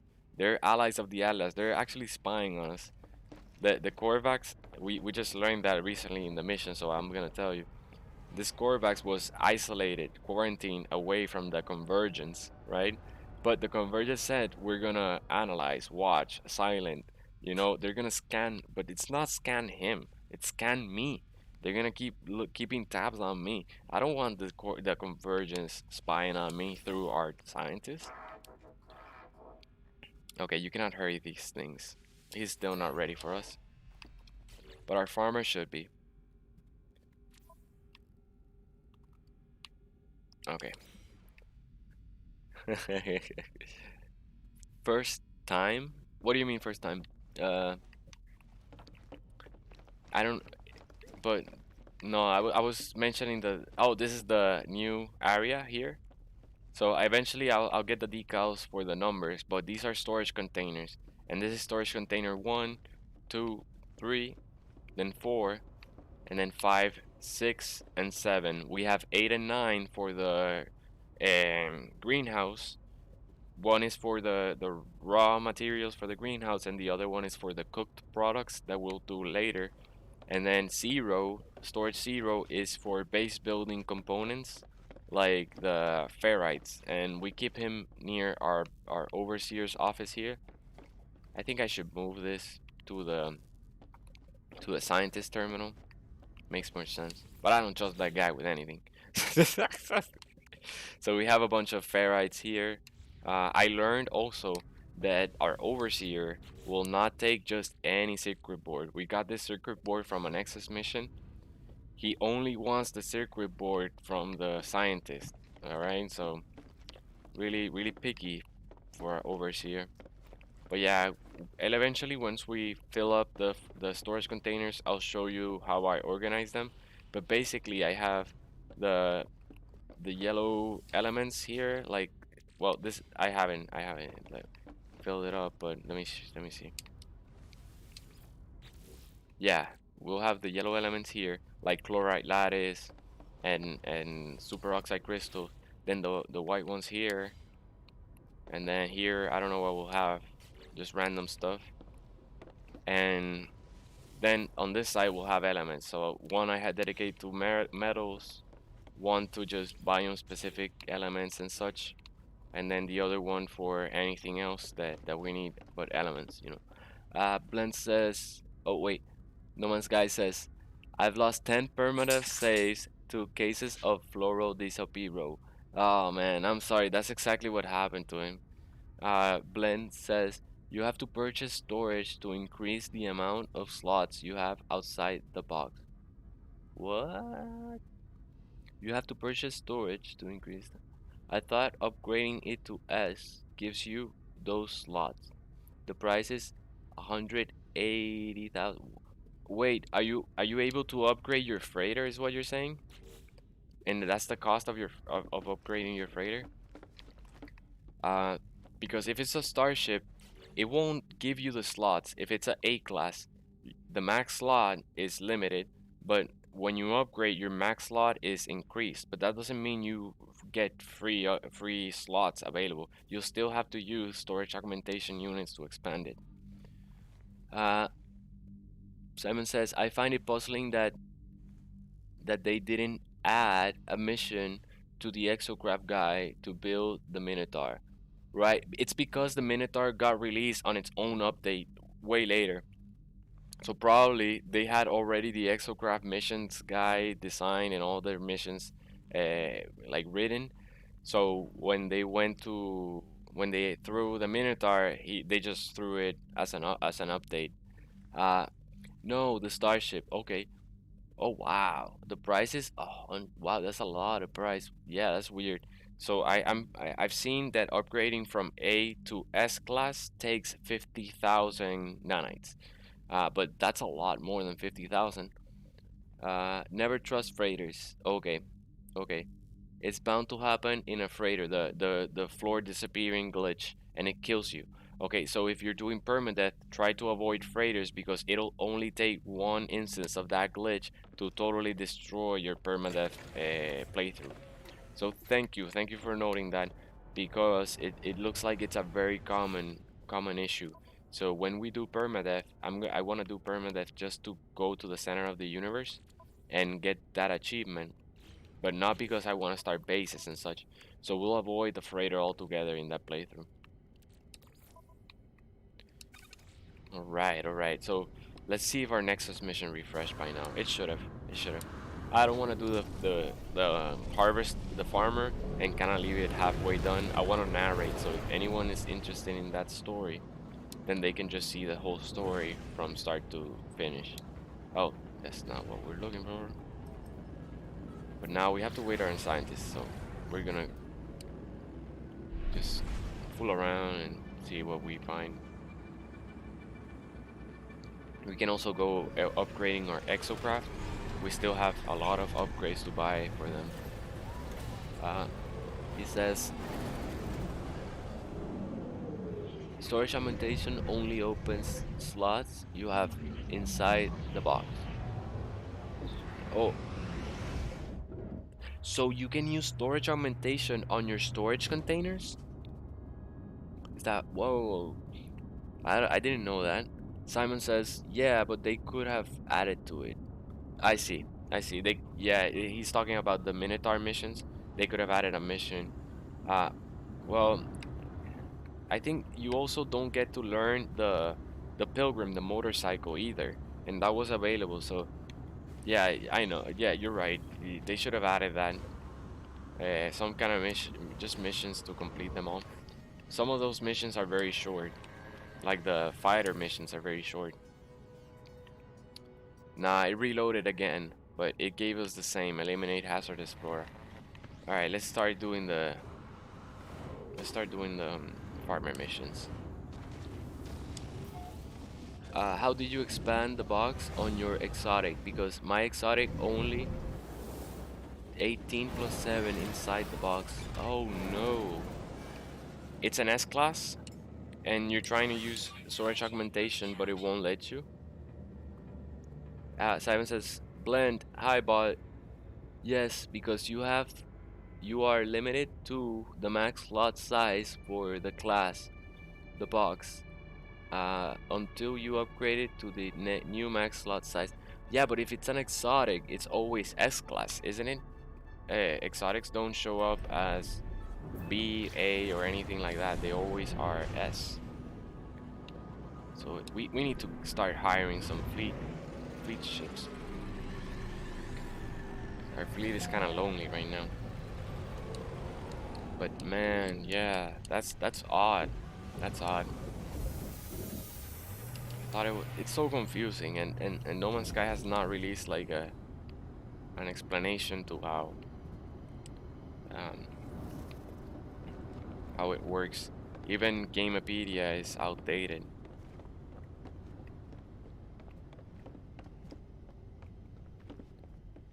By upgrading the class first. Okay, wait. By upgrading the class first. And you need to pay for it in units, right? 800. No, the to upgrade class you pay for in nanites, and it's exactly 50,000 nanites to go from A to S. All right, let's go to our greenhouse. Here, our farmer. Our farmer is pretty cool looking too. He has a matching set of armor.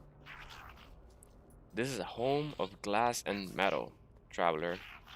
It is in dire need of my touch, but no need to fear, for I come well equipped for such work. You clearly don't see all the plants that are around you. Gut rough flower. Your first lesson will teach you to embrace the dirt, friend. The earth provides life in death, after all. Take this hydroponic tray and these gut rough flower seeds. Grow the flower and see how fine it feels to produce life. The gag says is all the gag is already bedding in nicely. They have already given me the means to beautify my home. I prove myself a worthy farmer with this gut-rub flower. Perhaps they will share more of their agricultural secrets. Wonderful, my friend. Soon our home will be filled with the delicate perfume for which this plant was named for. Nice. Okay. So let's go and collect some gut-rub flower. He's gonna ask us to get some. We already have some planted here.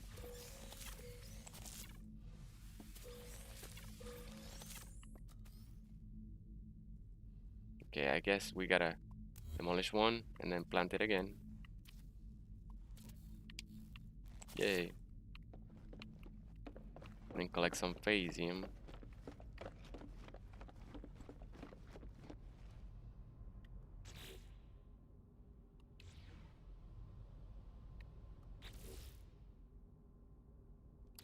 Oh my god, it's so glitched.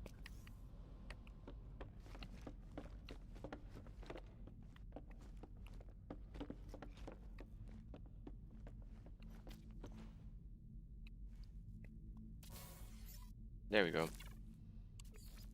Return to the farmer. The farmer awaits at the terminal. But my storage augmentation does not let me upgrade it. Yeah, it's weird. That's really weird. How much? Do you remember how much your starship was worth when you bought it? Now we got frostwort. The frostwort is a tricky thing, friend. It flourishes where other plants fail, thrusting its roots through the ice and snow. But such a hard life is not for us. Plant one here, in our home, and be spared the pain of winter. Alright, the toil gag asks us to grow a frostwort plant and prove our hydroponic system can replicate any environment. Good stuff. Wonderful, friend. It is a delicate thing to look at. For such a hardy plant, uh, please do enjoy it. Alright, let's drop the phasium. No Man's Guy says, too much, too much math for me, lol. Uh, Simon says, blend by the box. Do you mean the outline around the slots that show you the max for the class you're in? Simon says, blend. It won't if you have already filled the box. Reach the max for that class you're in. Blend says, yeah, that's what I'm talking about. Oh, I am being dumb, LMAO. I get it now. Okay, what was it? What was it? I'm still not sure what fixed it. So let's see. We have frostword. Yes, over here. Right. So we should just get a little bit, and we should be able to plant one more. Nice. We need 50 frost crystals, so there we go. Some plants give you more resources than others. Starbulb gives you very little back, then frost crystal gives you a ton, and cactus gives you a ton as well. You have mastered the frostword. Oh no, it's a question. You have you have mastered the frostword. Your base is already feeling more homely. Yes, yes, we confirm. We gave him the frostword. Does the way it shimmers in the light not enchant you, friend? I have lost hours to its gentle glisten, but now a plant of great contrast. The Selenium, Solar Vine. Dum dum dum. Your next crop will be the solar vine, a plant that grows deep within the mantle of scorched worlds. It seeks out all heat from the sun or the core below. Its roots can extend to such incredible lengths that once it was believed they never ended. But do not worry, friend. Here, with our facilities, their growth shall be more manageable. The toil gag wishes for me to cultivate solar vine, a plant that usually grows only on extreme heat. I accept. If only I shone. No, he says, if only I shone as brightly as solar vine. I envy you the joy of discovery, friend. Alright, let's see here.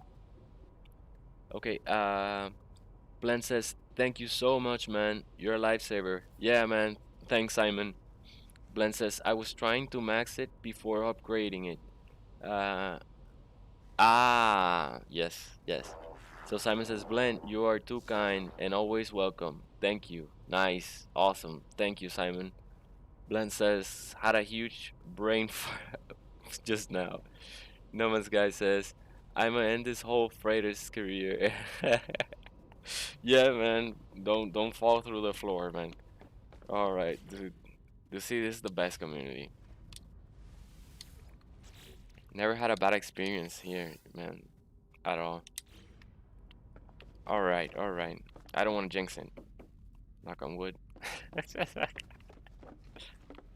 All right. So what he asked for, I forgot. He asked for solar vines. Okay, solar vines are on just this side on you. Hey, Puppy Mara. Had a nice nap. All right. So looks like they're still growing. Let's see if we have enough here. Yes, we do. And now we have phosphorus. All we gotta do is place some more.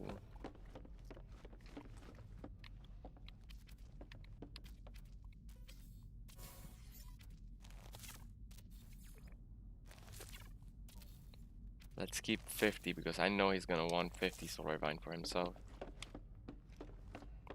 Return to the farmer. Your farmer awaits at their terminal.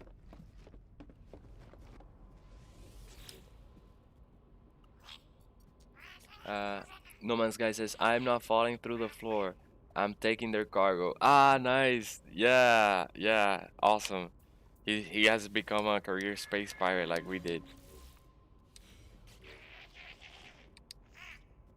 Fungal clusters are cultivated within toxic environments, but you have proved you can master much, yes? Be careful as you work, friend. Clusters have been known to cause illness and hallucination if improperly handled. Extended exposure is ill advised. Tolgate Roskav wishes for me to use the hydroponics tray to grow fungal clusters. Accept. Wonderful. While you prepare the fungal clusters, I will check our ventilation systems. One can have too much of a good thing. Yeah. Because they can make you hallucinate. So it's saying it can be he's saying like hallucinations with mushrooms is a good thing, but it can be too much. Okay.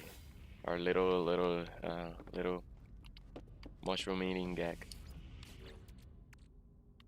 Let's get some fungal wood, fungal mold. Alright, fungal clusters will place here. Um, No Man's Guys Simon says, thanks for the tip on that, by the way, Tony. A great help. Oh, my pleasure, man. Anytime. That's what we're here for. No Man's Guy says, if you wish to make more solar vine, combine it with phosphorus in a medium refiner. Ooh, good tip. Good tip. Nice. So it multiplies your solar vine, kind of like condensed carbon and oxygen. That's sweet. Nice tip. So do you know if it works for the others? He's gonna need 50, so we're gonna keep some. We're almost done. We're almost done with our greenhouse expansion. We need star bulb. We need to go and collect star bulbs somewhere. Ah, you are finished then. Let me see your fungal clusters of yours. No, that's private, man. It has been such a long time. I bet it has. No one wants to show you that. You learn quickly. Traveler, now that you have mastered some of the most dangerous flora, let us go one step further. Alright, he wants us to prepare gamma weed. The Gek lost our home, our cities, our identity in the last great war, traveler. World upon world, bombarded by atomic strike. All that grows on the worlds of old are warped things deadly to the touch, screaming with the memory of what they once were. One such crop is the gamma wheat. We shall cultivate it here. Let us leave the fighting to others, friend. We shall grow things instead. I like you. Okay, Toil Geg says, wishes for me to cultivate gamma weed using the hydroponics tray. I accept. I await the results with anticipation, traveler. Now please, forgive me. I have not been able to sleep recently. I must get some rest. Interesting. He hasn't been. Why wouldn't he have been sleeping well? Oh well. Okay, we need gamma root. Let's see if we have any here.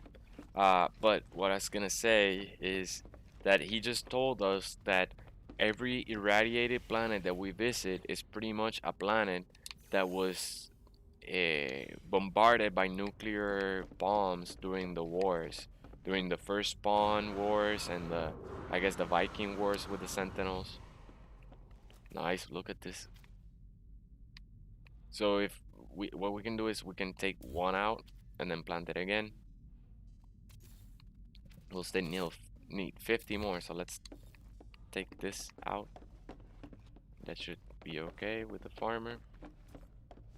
No, he still wants us to grow more. Let's try this again.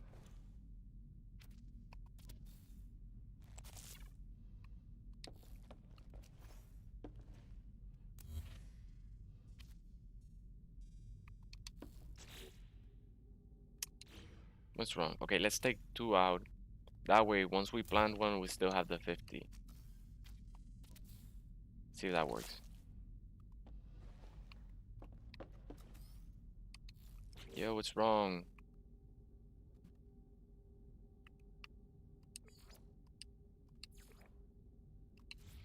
Our researcher needs 30 more minutes. I mean, our scientist.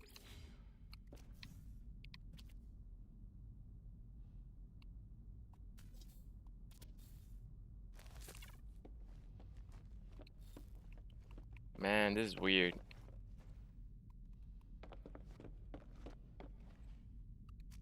Let's take the whole tray off.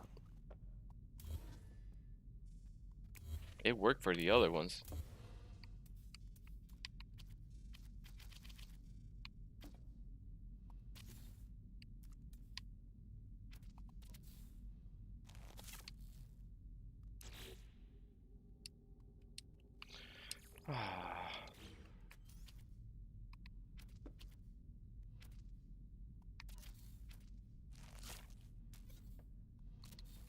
Oh well. Alright, let's go check the Nexus mission because something's wrong with our farmer here. No, I'm mad. Don't you do this post to me. I'm the one's mad. Uh, you can refine all of them with their catalyst element. Same with fungal mode, says No Man's Sky, and so on. So you have to combine it with its base material. Awesome. That's a great tip, guys. Thank you. Thank you. Yeah, I didn't even think about that. So we could mix gamma root with. Let's try that. Let's see if it fixes it. Let's go to our workshop. That's what I'm gonna call it here. I like having the refiner next to all the storage containers because it's easy to craft things. Oh, we also learned the large one too, so we can. Uh, oh, I didn't know uranium makes ferrite dust, but that's kind of like lame. Why would you? Nice. 1 to 2. It multiplies them by 2. Nice. Okay. So let's try to place our technology.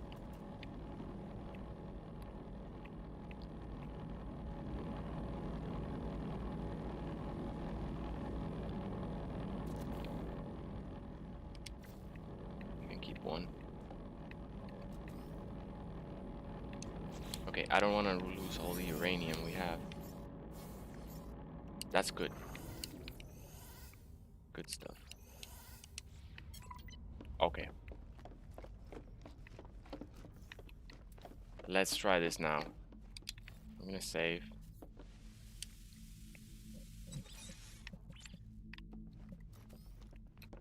Alright, I hope this you're satisfied now, farmer.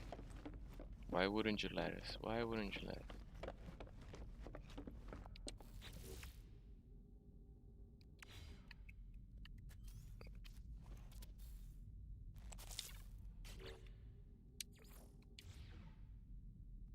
Okay, now it says it. 25 out of 50.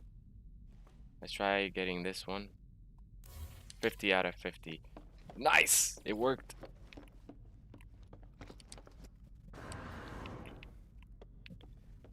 No Man's Guy says, try adjacency glitch with your large refiners. It always comes in handy. Like, I find it annoying. Maybe it's because I don't understand it. What causes the adjacency glitch? Let's hand over 50 gamma root. I will be able to make such fine dishes with this plant. It is a pity that you are unable to gorge on this radioactive treasure, traveler. But perhaps I may offer you an alternative. We will sate your hunger with beauty rather than food. Oh, we learned Gravitino hosts. Now let's place this nya. Place this nya.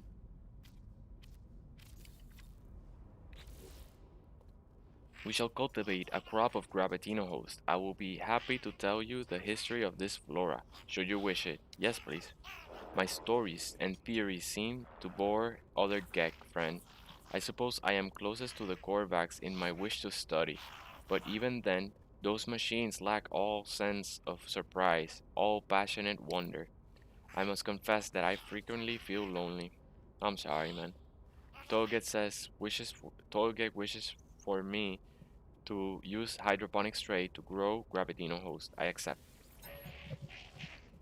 Many believe the Gravitino host. Oh no, he's saying that what he was gonna say that I missed. Sorry, is that the Gravitino host? Many believe that they cannot be cultivated in the uh, what I was saying in an captivity in captivity. They have to be cultivated in the wild. They can only grow in the wild. But he found a recipe, his unique recipe, and says like he's gonna share it with us. All right. So tell me about the adjacency glitch. I'm not sure how that works. Okay, so we have planted the Gravitino host. Now he wants us to harvest one Gravitino ball. Let's just not wait until the plant grows. Go to a planet and get a Gravitino ball, and that should be good with him.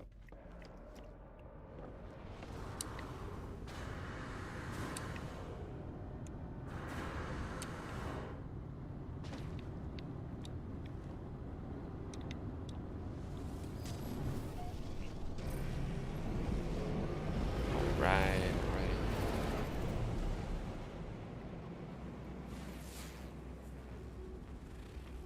That's a airless planet with indium.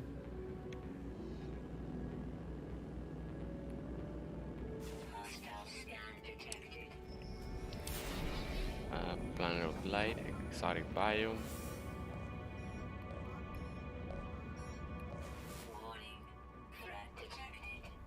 Fungal.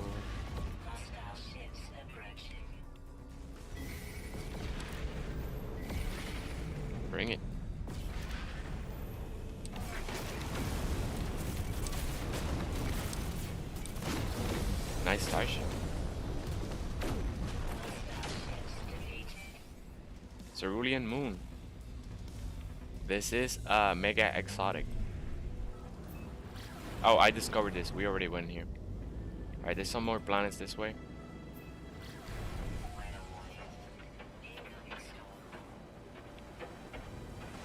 We're in its atmosphere.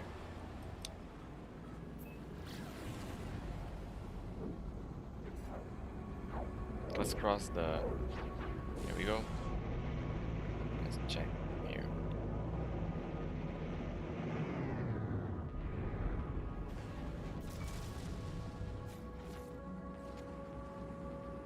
Come on. Show up.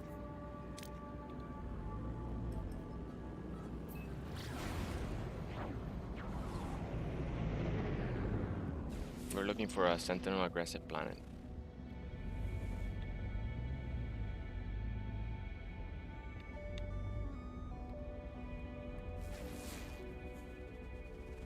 Alright, none on this star system.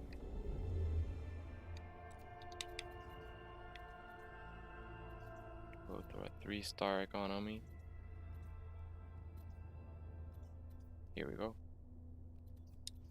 Only has 2 planets. Let's keep looking.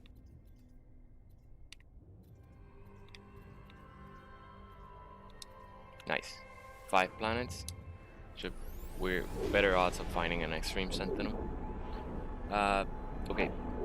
So No Man's Sky says once you get gold, it'll just glitch. I'll just glitch them for you. You have something that green next to something that's red. You switch very quickly, and it places and hit place immediately after. I don't know, man. I don't know. Every glitch I try, well, every glitch is very dangerous here. Sometimes they're like game breaking, like the freighter bug that we encounter. I really want to stay away from as many bugs as possible. Even the placement bug, the glitch placing. I don't know. I don't know if, although I see like there's plenty of bases that they made a robot, a huge robot. They made the Star Trek Enterprise, but and in order to do that, they need to glitch place things. But thank you for the tip. I'll leave it there for anyone that is interested.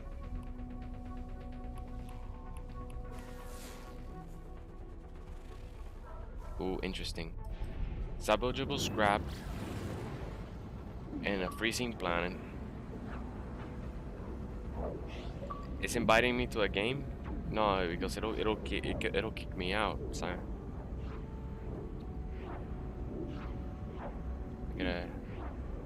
let's just finish here. We'll get there eventually. We'll get to play with others.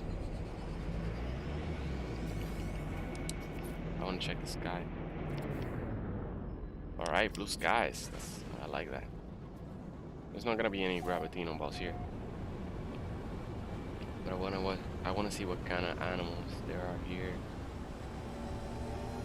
This is pretty much a perfect Arctic planet. It's missing water, but it makes sense to me that it's missing water because it's all frozen.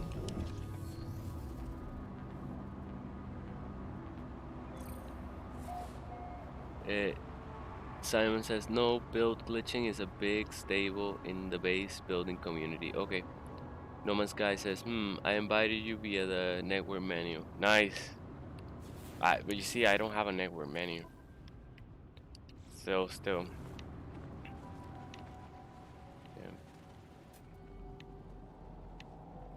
Let's see what's in here. There's a berry technology up in the tree. Awesome.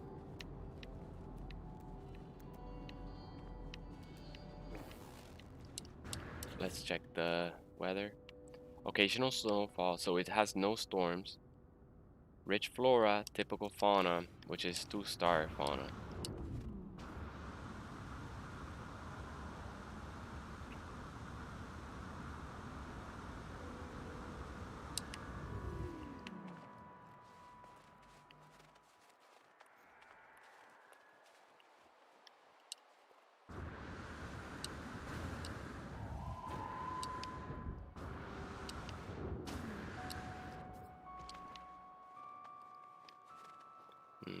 They may be diurnal.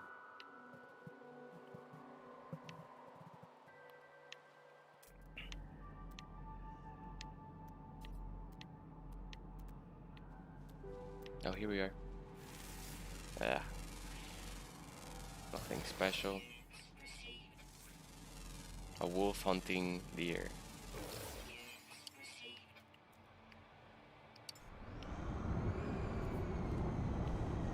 Alright, let's go.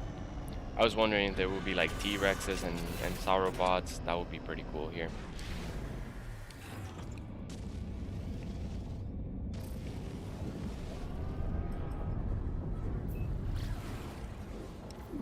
No aggressive sentinels. I thought survival mode made it so you would find a lot of aggressive sentinel planets. Here we go, another one. This one has 4 planets and 1 moon.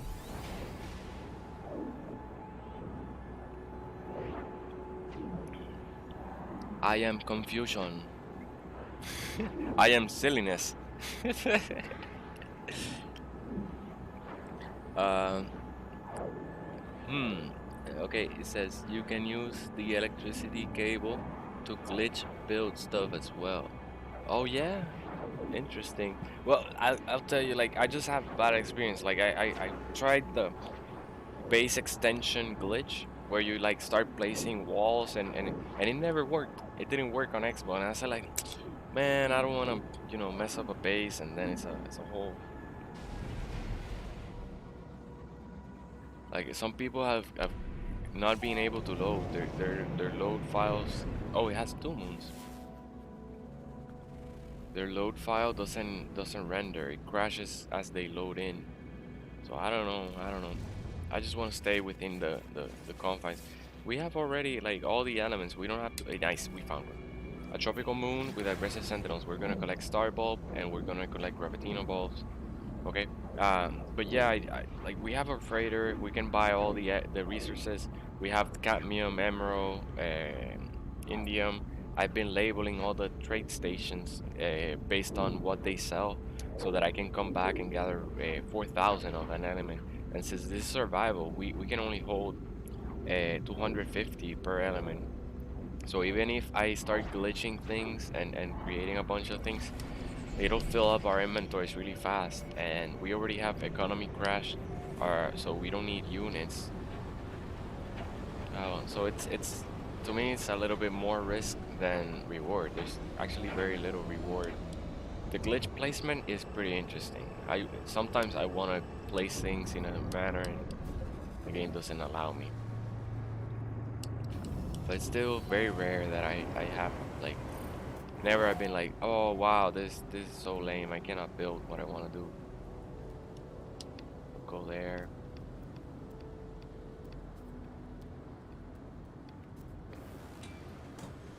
Maybe in the ocean base if we build it. Ooh.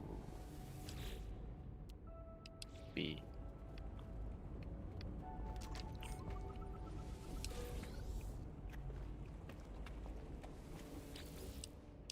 Besides, it challenged me. Oh, nice spin.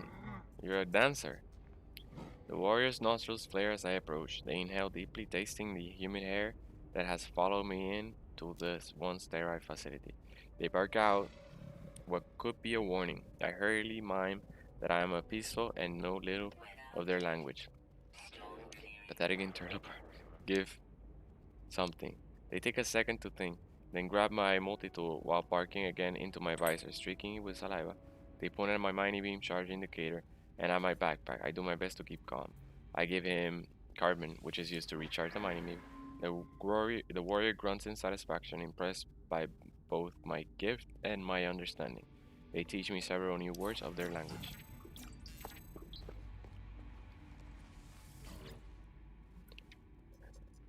No Man's Sky says, I can give you the coordinates to a nice non-storm planet. The PCF farm planet discovered by yours truly. Nice, nice. Awesome. Yeah, sure. I please, that would be cool. We can visit your base and such. Although we'll still be looking for our Earth-like planets on our own too.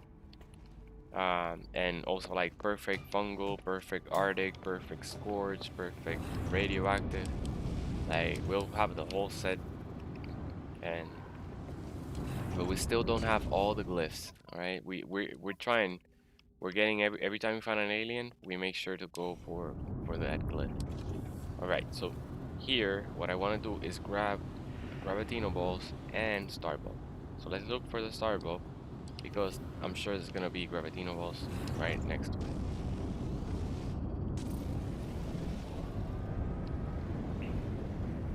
Where are you, Star Bramble? I thought I marked you.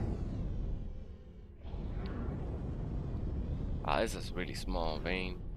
We can do better than that.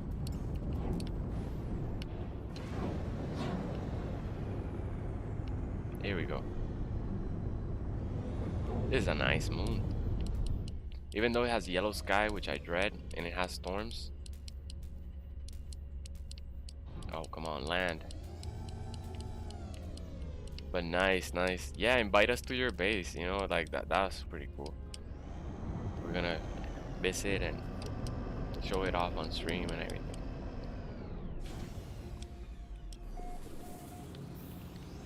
Okay, I'm gonna get the star bramble first so that the sentinels are not bothering us. Wow, we parked. Oh no, that's not the one we're looking for.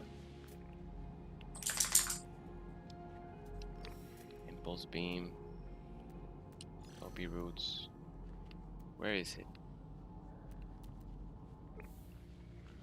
I got turned around. There it is. Nice.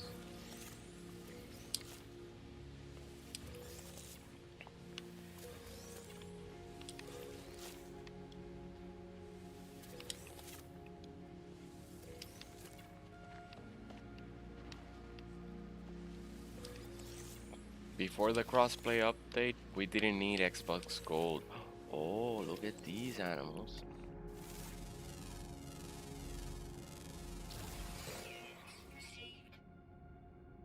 Nice. It's like a bear with spikes.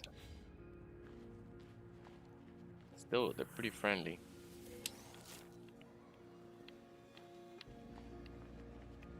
How much we have? Oh wow, do you see the star bulb gives you very little. We only got 195 from all that. Let's try to find another one. Another bane. So we have plenty of star bulb. Okay, where's that Gravitino bulb?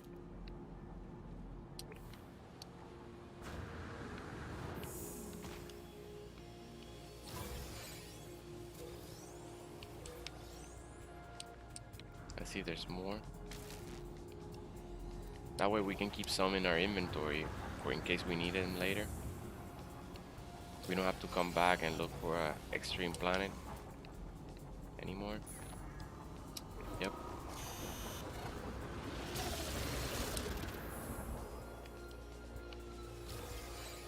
We'll have plants generating them, but you know, nice. Surprise me. Awesome, awesome. Let's fly around, losing aggro. Oh, really flat moon. I love this. I love it. I think moons used to be able to have water, right? Now they never have water.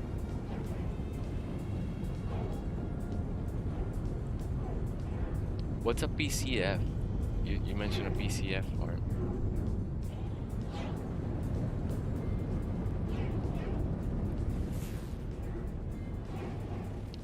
Whoop. Let's wait the 10 seconds so that they don't start attacking us as we land. Maritina girl, what you're looking for? Oh, you're so sweet.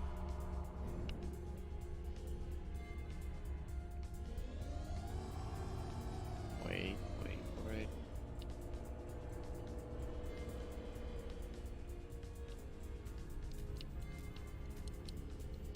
I land for us.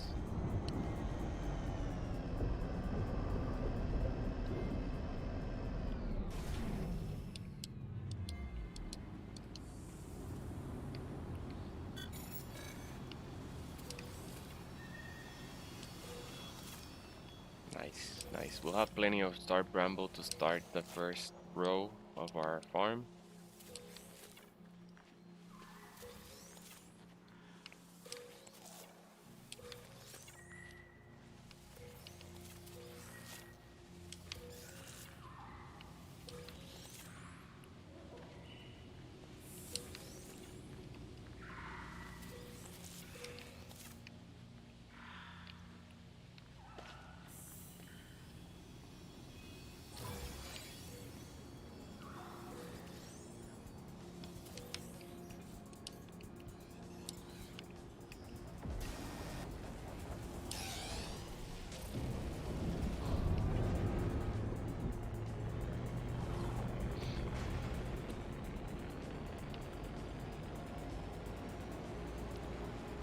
coming, but we'll stay here in our freighter and be safe.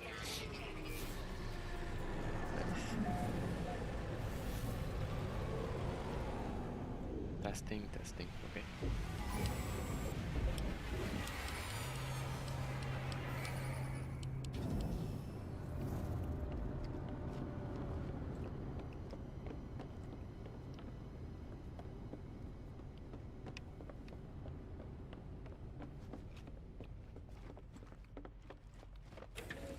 All right, we're back at base.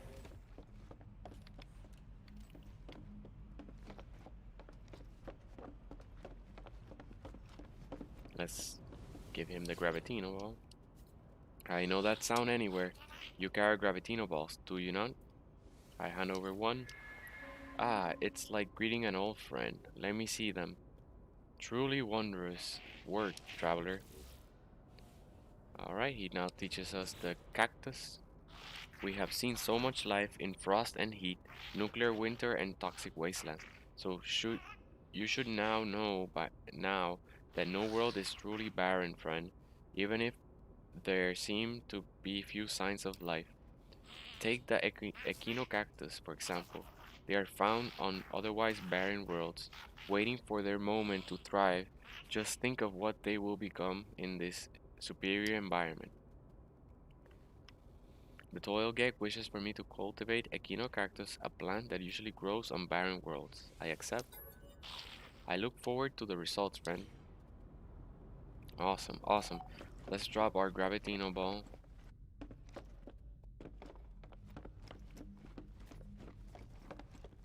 I'm gonna wait. He's gonna ask us at one point to plant the star bulb. So I'll wait until he does before I plant what we have so that we don't run into the same issue. Okay, Gravitino balls don't go here. They go here.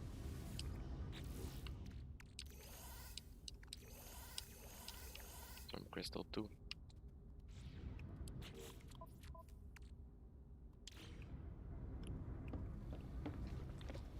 We need uranium, but not really. Like we can hold off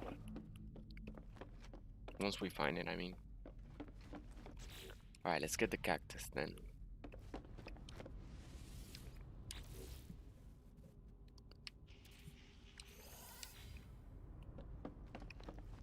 So I guess we can go and make more. Let's try to do that. Let's try to make more cactus out of cactus and pyrite.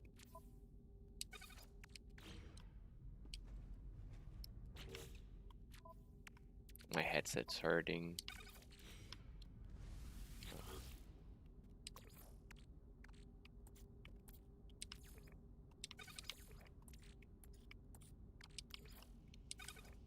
1 second.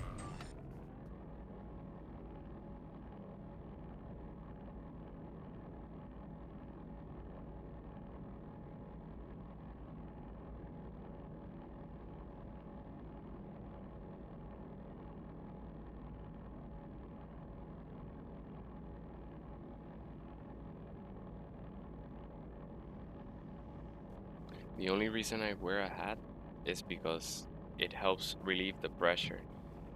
The headset puts pressure on the eyeglass legs and it starts, oh my god, aching a lot. But soon, hopefully after that, in the next job offer, we will invest in a microphone, a standing microphone, and I'll get rid of this nasty headset. Also a light. That's why I have it turned off because it's a halogen light and it gives me migraines. So I only kind of like turn it on during the night. But eventually we'll have a dim LED light and that should avoid getting migraines and making me, like just cook up. This one cooks me while I while I have it on. Really hot light lamp. So yeah, it should get better. But until then we gotta wait.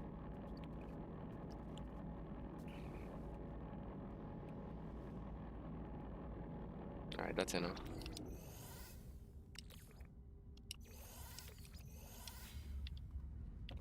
Let's place the cactus.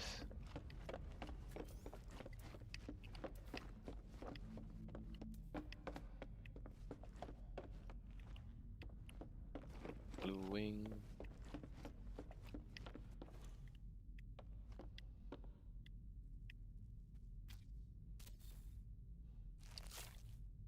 Oh, now this one wants 100. Alright, let's get this. Let's get one.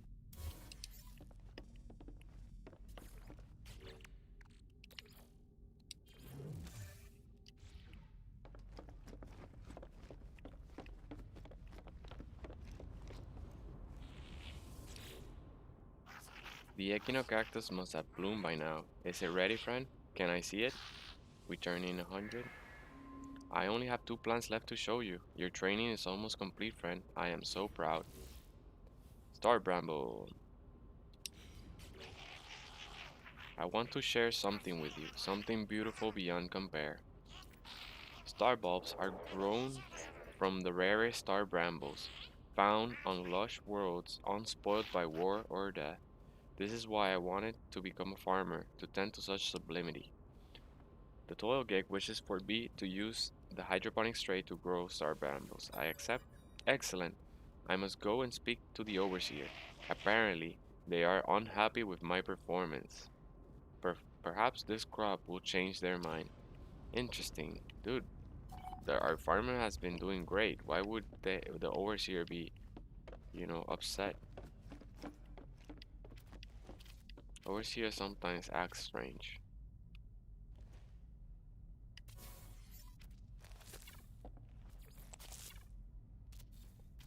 Keep going.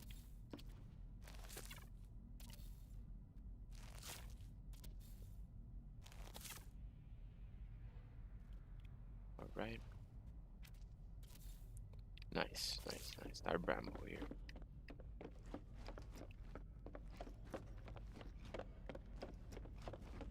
Let's give the remaining bramble to him. The star brambles have bloomed, yes? Pass them over for examination. We give them 25 bramble. The only one task remains. Mordite. I cannot pretend to be a farmer anymore. Oh wow. The overseer has made it clear. I must be as others of my species are. I must trade, sell, and accumulate. Wow, this lame overseer. Let him be whatever he wants to be. But I will make my final meal before I leave, traveler. The overseer requested it. Who cares? Don't give him anything. He's a jerk. A dish made from mordite root, the death element. Go grow this crop. The Tolgeg wishes for me to use hydroponics crate to grow mordite roots. The overseer has asked for one last meal with me before I go. I must ready myself. Good luck, friend. No Man's Sky says, I'm back. I just lost connection. Oh man, sorry, but yeah, welcome back. Glad to have you, boss. That's I have Mara always likes to rest her head on the switchboard here. The what's it called? The surge plug. You know that connects all the electrical wires. And she has often flipped the switch and turned everything off. It hasn't happened on this stream, but it happened on when I was in Twitch, and it uh, it wasn't good. Mordite root. I'm still so glad I found this community, you know. Yeah, man, it is the best, dude. It is very good. You mean that in general, or in general, No Man's Sky community? That's what I meant, right?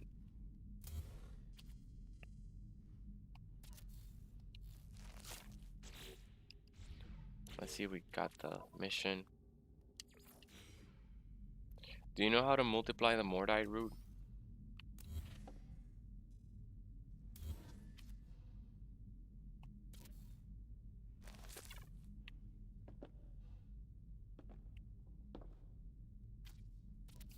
Oh well.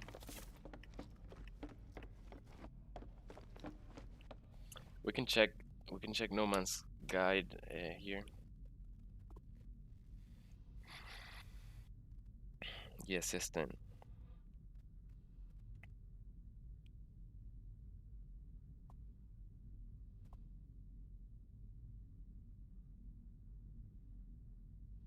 Ah, good stuff.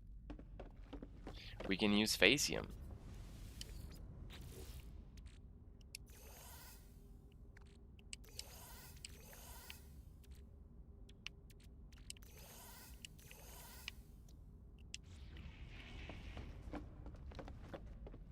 Jifus lives. Good to see you, man. He says, "Hey, folks, how goes it? All good. How are you, my friend? We're finishing up our base expansion. Almost got our greenhouse done. Everything looking good here. How are you? How are you doing? Yeah, look at that. One, three to two. So it takes three Facium to make two more dye. No Man's Sky is the hydrogen and compressed carbon, is it? Nice. Okay, but I think Facium is gonna work for us because we have a ton of Facium. We're short on condensed carbon, but thank you, man. That sounds like a yeah. I saw it does have that recipe. So yep, one dihydrogen and one condensed carbon. So 1 to 1. You could also use one carbon and one pognium. Yeah, this is what. Let me see the app. What it's called? I think it's No Man's Sky Assistant. Assistant for No Man's Sky. Really good app. Hey, Boxart, good to see you, man. He says, "Hey, all, how's everything going?" Jifa Sliv says, "I'm good. Glad to hear, man. Good to hear." Boxart, everything is going good. Almost got our freighter done here. How are you, boss? Almost finished the base expansion missions too. At least the harvester and the fighter, the armorer. We still need to do overseer and scientist. I think that's good for now. Let's go back, put down one more die.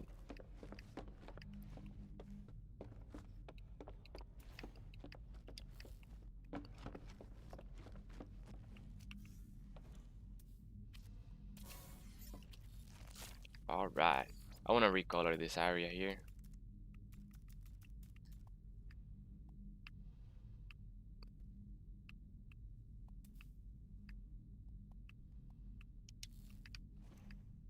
Yeah.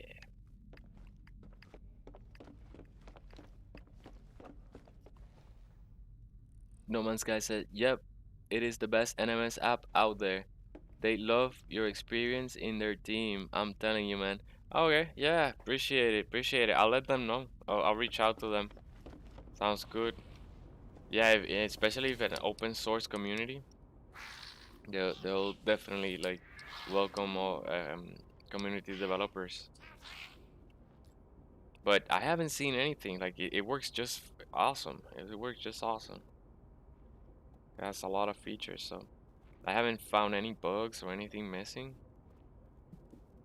It says, "You have mastered so much of the botanical art, my friend. To see that others understand its virtues, well, it gives me hope. It is a pity you can digest so little of your own produce, but creating life it's its own rewards, is it not? The farmer has no more tasks for me. They tell me that their contract is at an end and that they will be returning to the Gek territory. As they discuss their leaving plans, they watch the ceiling carefully. It is unclear what they are looking at. Suddenly, Toilgate grabs me and telling me not to trust the overseer. That their fellow Gek may not even be a Gek at all, underlined. They seem to suggest that their food was somehow drugged. But this can't be true. I've shared meals with the overseer and I'm fine. They would never do anything to harm any of us. The overseer only wants what is best. Uh-huh, naive. A moment later, the farmer stops speaking. They assure me they were just joking and beg me not to speak of this matter again. I thank them for their work. I thank the toil gag and leave. They have been a loyal friend. Oh wait, this is a callback from the recruiter. 1 second, guys.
We got it, guys.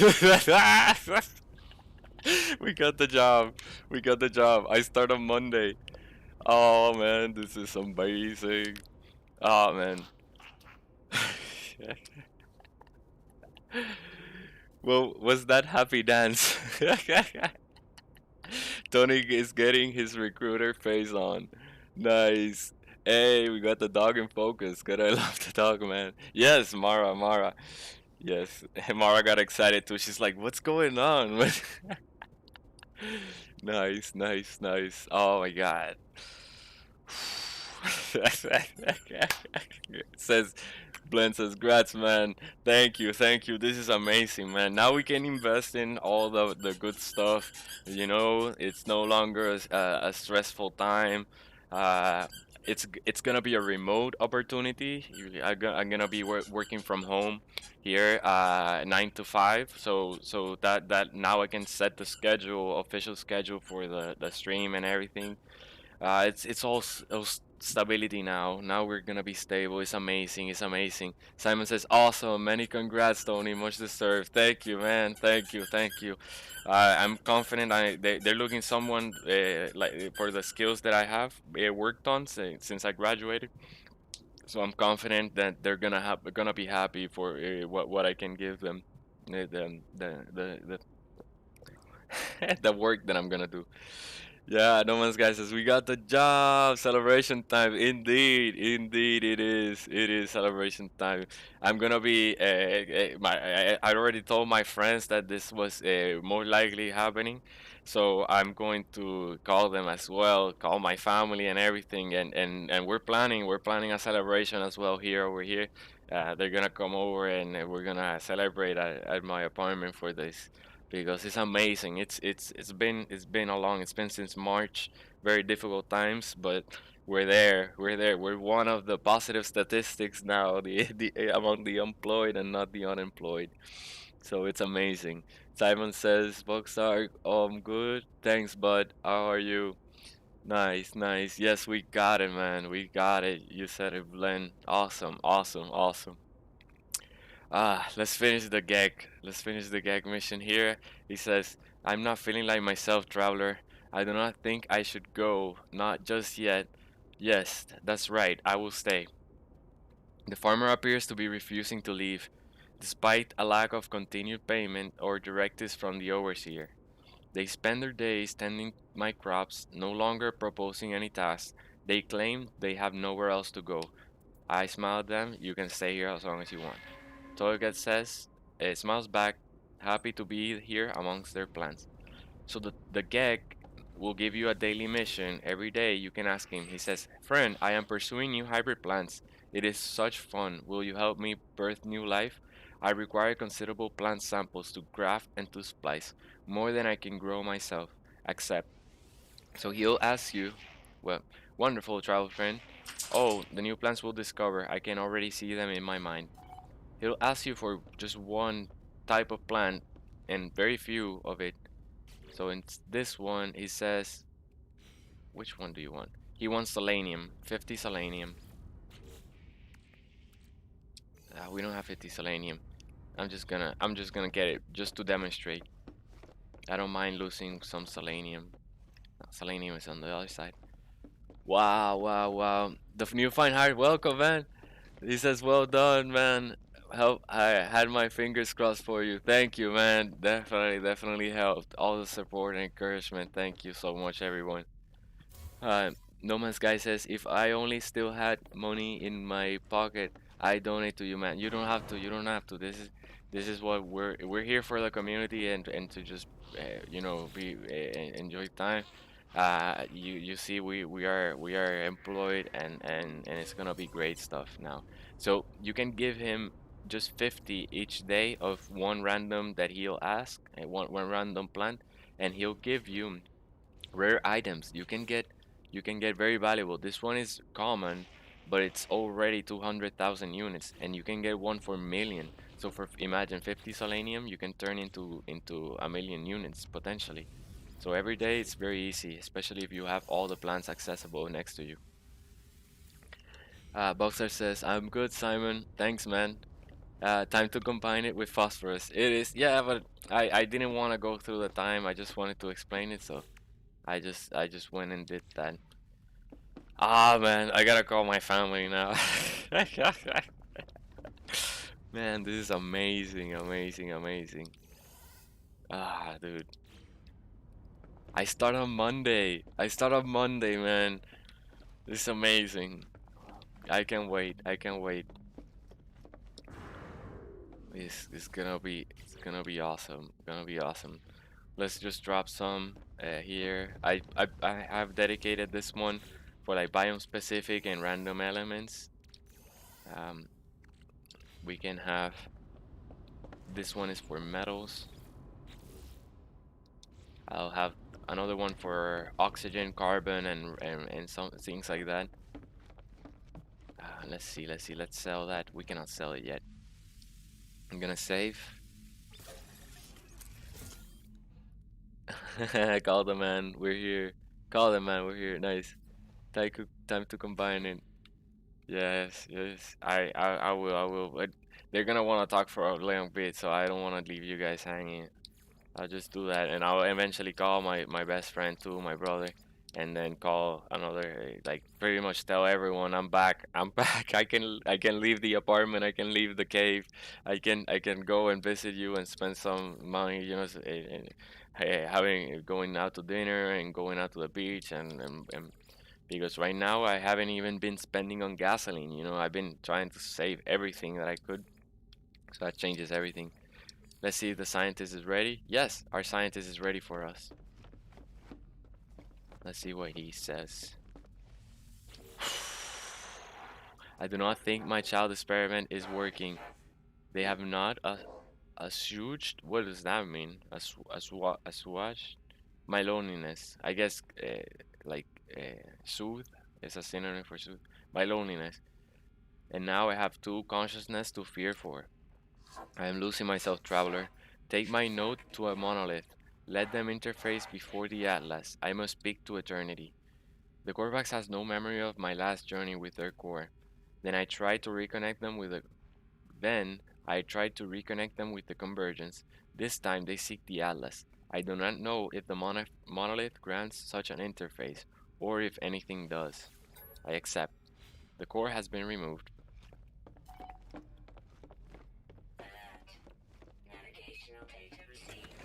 I think this is gonna be our last mission because the scientist is gonna ask for an hour and 30 minutes to reboot once we reinstall the core. Oh, 1 second. It's the recruiter again.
Awesome, awesome. Yeah, they need to run a background check before they can officially join me. There's not gonna be any problem for that. That's awesome. That's the easy part. Uh, Boxar says, "Party hard, Tony. Awesome news in times like this. It is, man. It's been since March. As soon as this thing hit, my company downsized, and it's been savings. The savings are, see them going down. It's very stressful." Glenn says, "My man, Tony deserves it a lot, man. You guys are too kind. You're the best. You're the best. I appreciate all of you. You've been supporting me, and it's been very, very helpful to have your support. Like incredible. You don't even know, because it looks like a monolith up in space. Oh no, it's on the other side of the planet. We're here isolated. I cannot even visit my friends. Well, I visited my friends, but because of being distant for protection purposes. For example, my friend's fiance is a nurse in the hospital, and if I have it, I cannot pass it on to her. She's very important in this time, and we don't know, so we have to protect each other. And so having you guys share support, talk to me, be here, has been amazing. Very important to keep me going, and so thank you all. Very, very grateful. Oh man, it's the best thing. Let's learn some Viking words. All right, so we're uploading our scientist personality core. He's a Corvax, but last time he interfaced with the convergence. This time he'll be interfacing with the Atlas. Let's see what the Atlas says.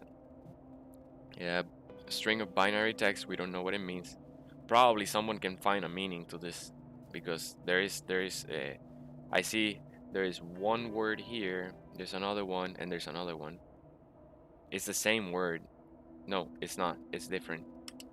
But I don't know. I don't know how to interpret binary. I approach the monolith and prepare to insert the Korvax core within the die. The structure looks as if it was made for such a moment. I insert the core. Error, error. Atlas, obey. Atlas, error, error. Run, error, run, error, error. Lifeform identified. Korvax echo. Purpose, servant of traveler. Analysis, verisimilitude, failure, emotional breakdown, traveler infection, solution, terminate, insulate, protect, wipe. Okay, they wiped our Corvax's personality. Poor Corvax. Monolith offline. Let's return to the scientist and reinsert the core. Uh, Simon says, I have been cooped, cooped up alone for 4 months now. I know, man. I feel you. That's exactly what I feel. It's just ah, but it beats catching it. It's the only way to actually prevent yourself. So we gotta do. We just gotta let it pass. Let it pass. Oh no. But just stay strong. Stay there. You know, do whatever you need to do. We'll be here. And you can always come by and say hi. But yeah, it is very difficult times. Very difficult times. Oh man, but I got a job. I got a job, man. That's amazing. Yes, Marita. Now we can buy you treats and toys and everything. Take you out on trips to the beach and things like that. Simon says, "Yep, all necessary measures. Yep, yep, yep." You say what you say. I don't know what you say. It's like, don't promise me and don't deliver that. You gotta. You say you're gonna take me. You gotta take me. Okay. You see. You gotta wait. You gotta wait. We're gonna go. We're gonna go. This is our last mission. Okay. We find the entity offline. Research entity's shell sits in front of me awaiting reconnection. I fear what was happened to their for what has happened to their data core. Right, the Atlas seemed to have reset it or wiped it. We reinsert the core. Shell reconnection carapace online. EU, greetings, unknown entity. I passed my test. Share in this joy via the exchange of technology. He gave us the circuit board, finally.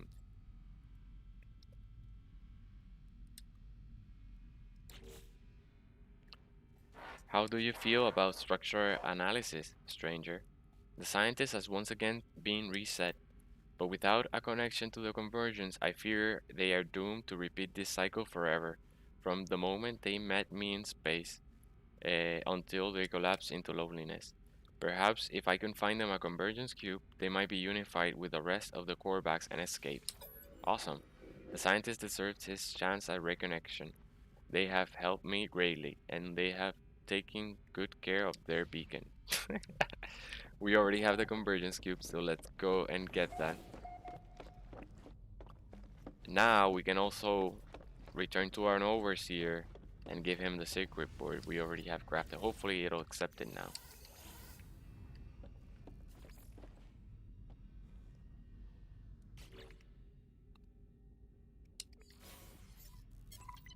Yes, he accepts it. Wait for the icon. There we go. I trust our scientist was able to meet your needs, friend. They have the secrets we demand. As I approached the overseer, I was almost certain I heard them talking to themselves, spitting out words and phrases in a tongue I recognize but do not understand. But seconds later, there is no trace of the venom I thought I heard. This guy is something else. I must be mistaken. Envoy asked me for a circuit board. Why would you need a circuit board? Hmm? Maybe you're some kind of robot in disguise? The Overseer is strange, but no more so than any of the other beings I have encountered. Indeed, they have been more helpful than most. I hand over the circuits and receive my reward. Plus, think about it. He says he has a contract that was given to us in the future, kind of like he's aware of the iterations, the multiple iterations. I think he's a spy of the Atlas. All right, the Atlas is who the Atlas is who gave him the job, who gave him the contract. He says our our child hired him. Like we haven't even had a child. How do you know about the child? And the quarterback says the children is the computers that they build the antenna. So maybe we are the creators of the Atlas. Okay, and the Atlas is their child, and the Atlas gave him the contract, and this guy is not even a Gek at all, but it's a robot in the Gek, a cyborg, maybe. He says, "Ah, friend, you will be so happy with Envoy. I have drawn up some plans for Starship technology, but I cannot yet sync the design your ship. I shall need gravitino balls for my perfect device." The overseer predicted I would be pleased, and once again they are correct. They have been ceaseless in their efforts to improve my lot. A gravitino ball is required to finish their promised Starship technology. The farmer may be able to help acquire one. We already have one. We collected plenty, so let's go and get one. Let's go back to our overseer though. He needs a convergence fuse ASAP.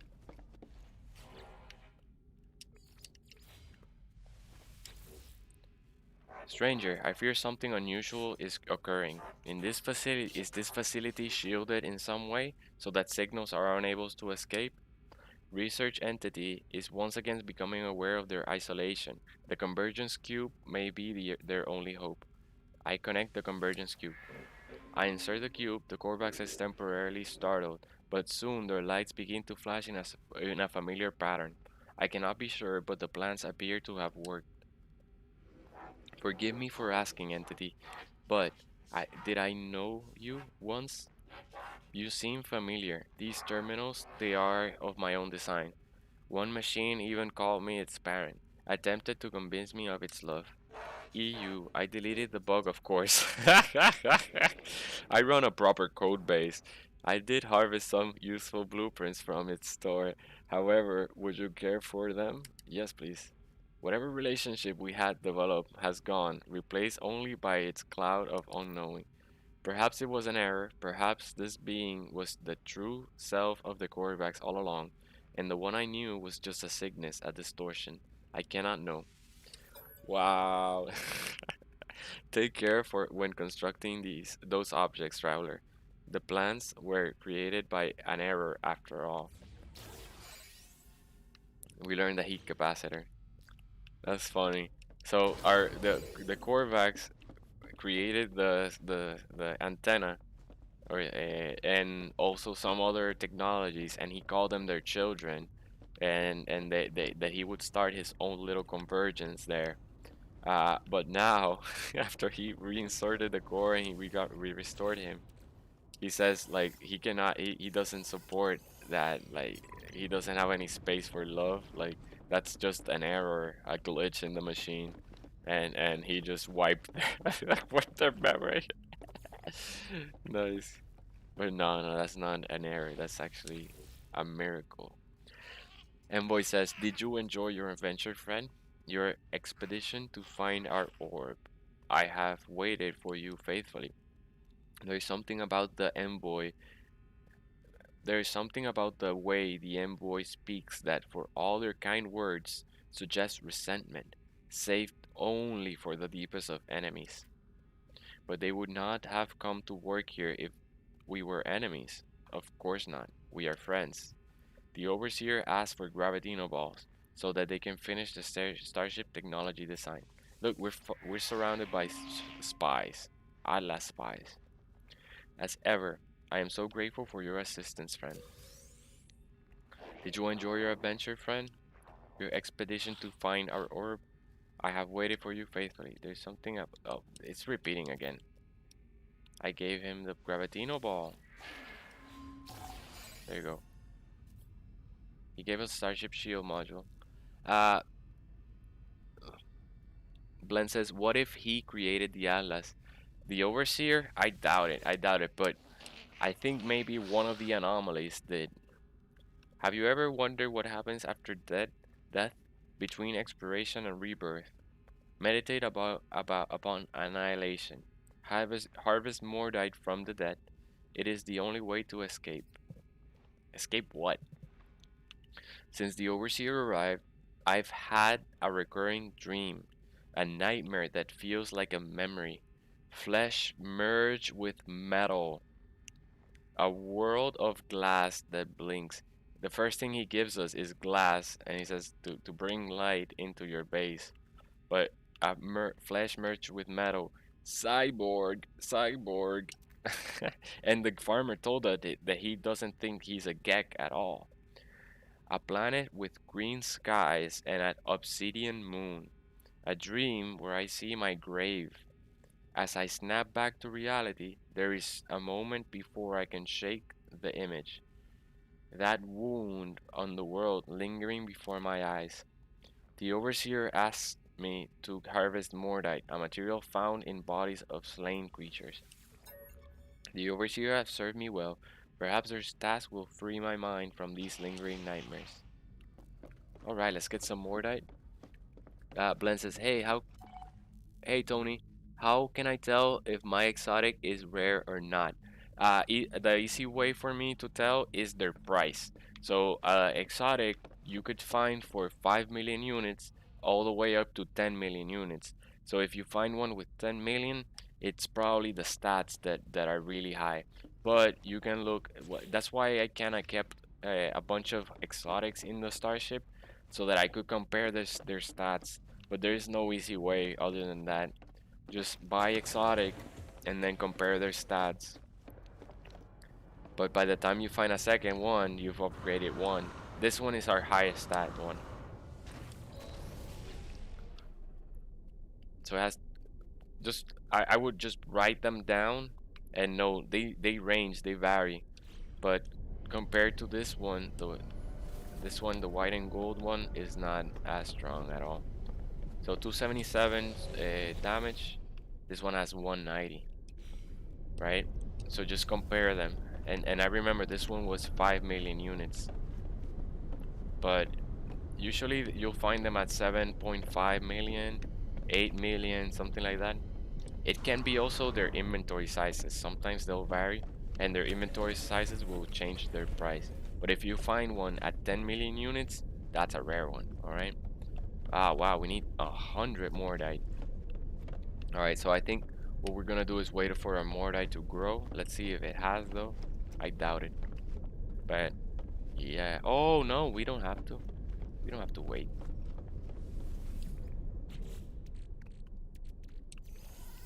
All right, let's get Phasium.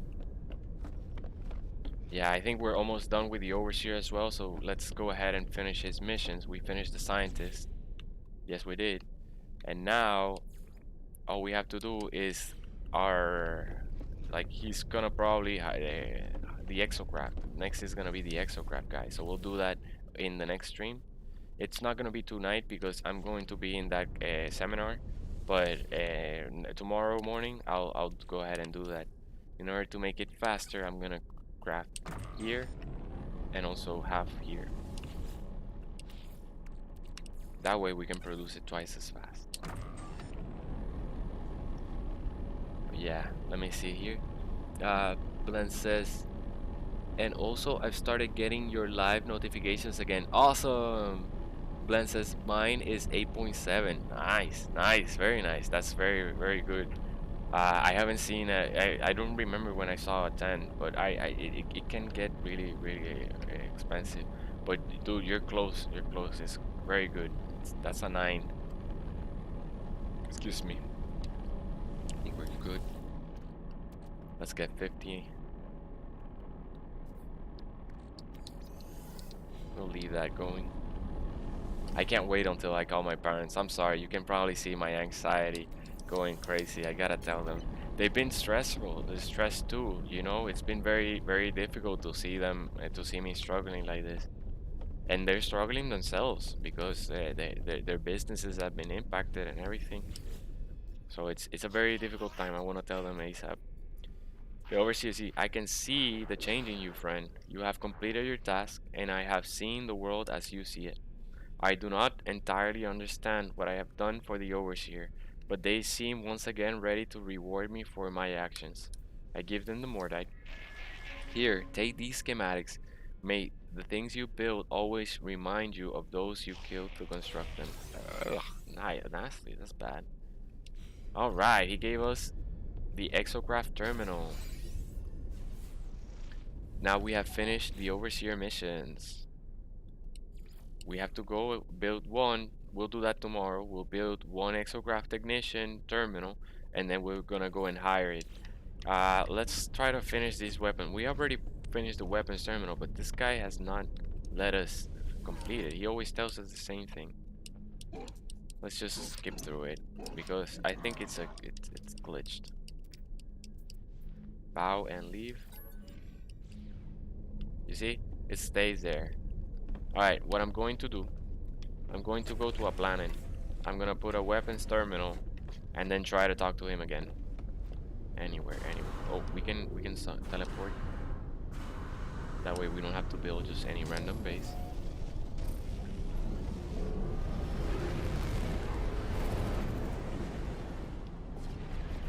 Alright. There's our space station. Ah, what a relief, man. What a relief.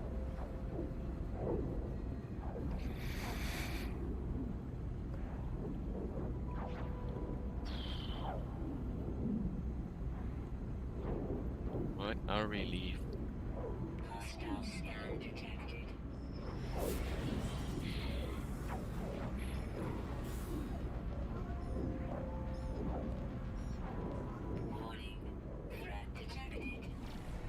I'm so grateful right now. Never been more grateful in my life. It's perfect. It's amazing. It's a better job than the one I had before. Way better, way better, way better by a mile. I say there's no, this universe is not random, guys. This universe is not random. Have faith. Have faith. Put the effort in, and it's like cause and consequence, okay? Put that effort in, and you'll see how you're rewarded for it.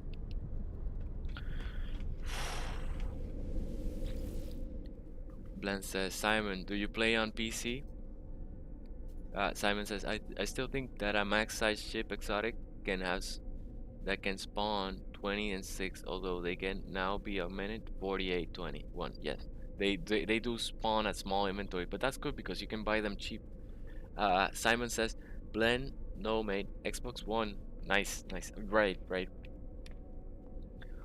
Okay, we're gonna go to the Euclid portal because I already even have a weapons terminal at random.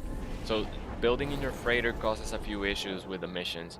For example, the weapons terminal needs sentinels to attack you, and even if you place a weapons terminal, you cannot hire a weapons technician until you put one terminal in some random planet. So we had to go to this base, the Euclid portal base, and just you'll see there's a terminal just lying on the ground, just randomly placed. But that was what triggered us to be able to hire our technician in the first place. Then we were able to do all the missions. The one that we got attacked by sentinels, we had to just land on a planet randomly, and we couldn't use our Minotaur either. That was weird. But fighting on the planet was enough for us to be able to complete that mission. Let's see if this fixes this one. I am a peace traveler. I made a bargain, a terrible pact. I will never be myself again, not truly. But I will live. My agony is at an end. I thought my life had meaning before, but I was wrong. As I lay sick, as I drew close to death, I saw it all in a dream. You are all that matters. Being here, observing, this is my purpose. I belong to the Atlas now. The armorer is at peace, with no more weapons left to forge. They tell me that their life has meaning now, and that I am all that matters. I do not know what they're talking about. I try to tell them this, but it is pointless. There is nothing more for me to say. Gra, gra, gra.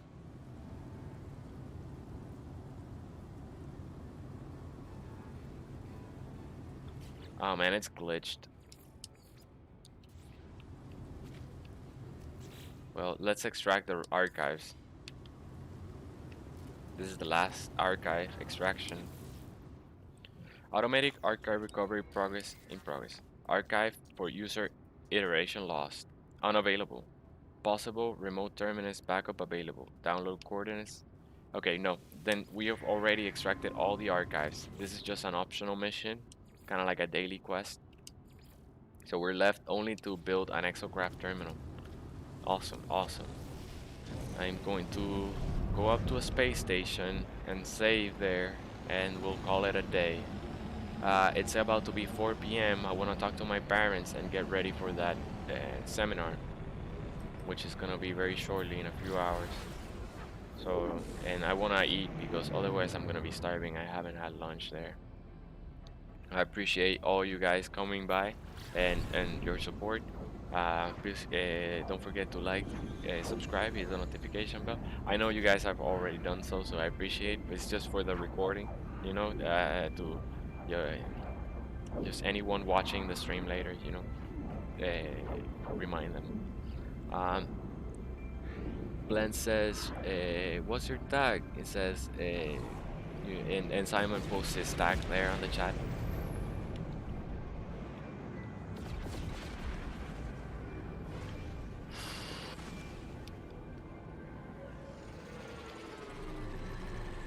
Nice. Blend says he added you. Ah, man. Alright, guys. This is it. Thank you all for going. I'll keep you informed on how it goes, the first days and everything. But thank you for all your support. You guys are amazing. Hope to see you soon. You're welcome here anytime. But yeah, I'm off to call my parents and tell them the good news.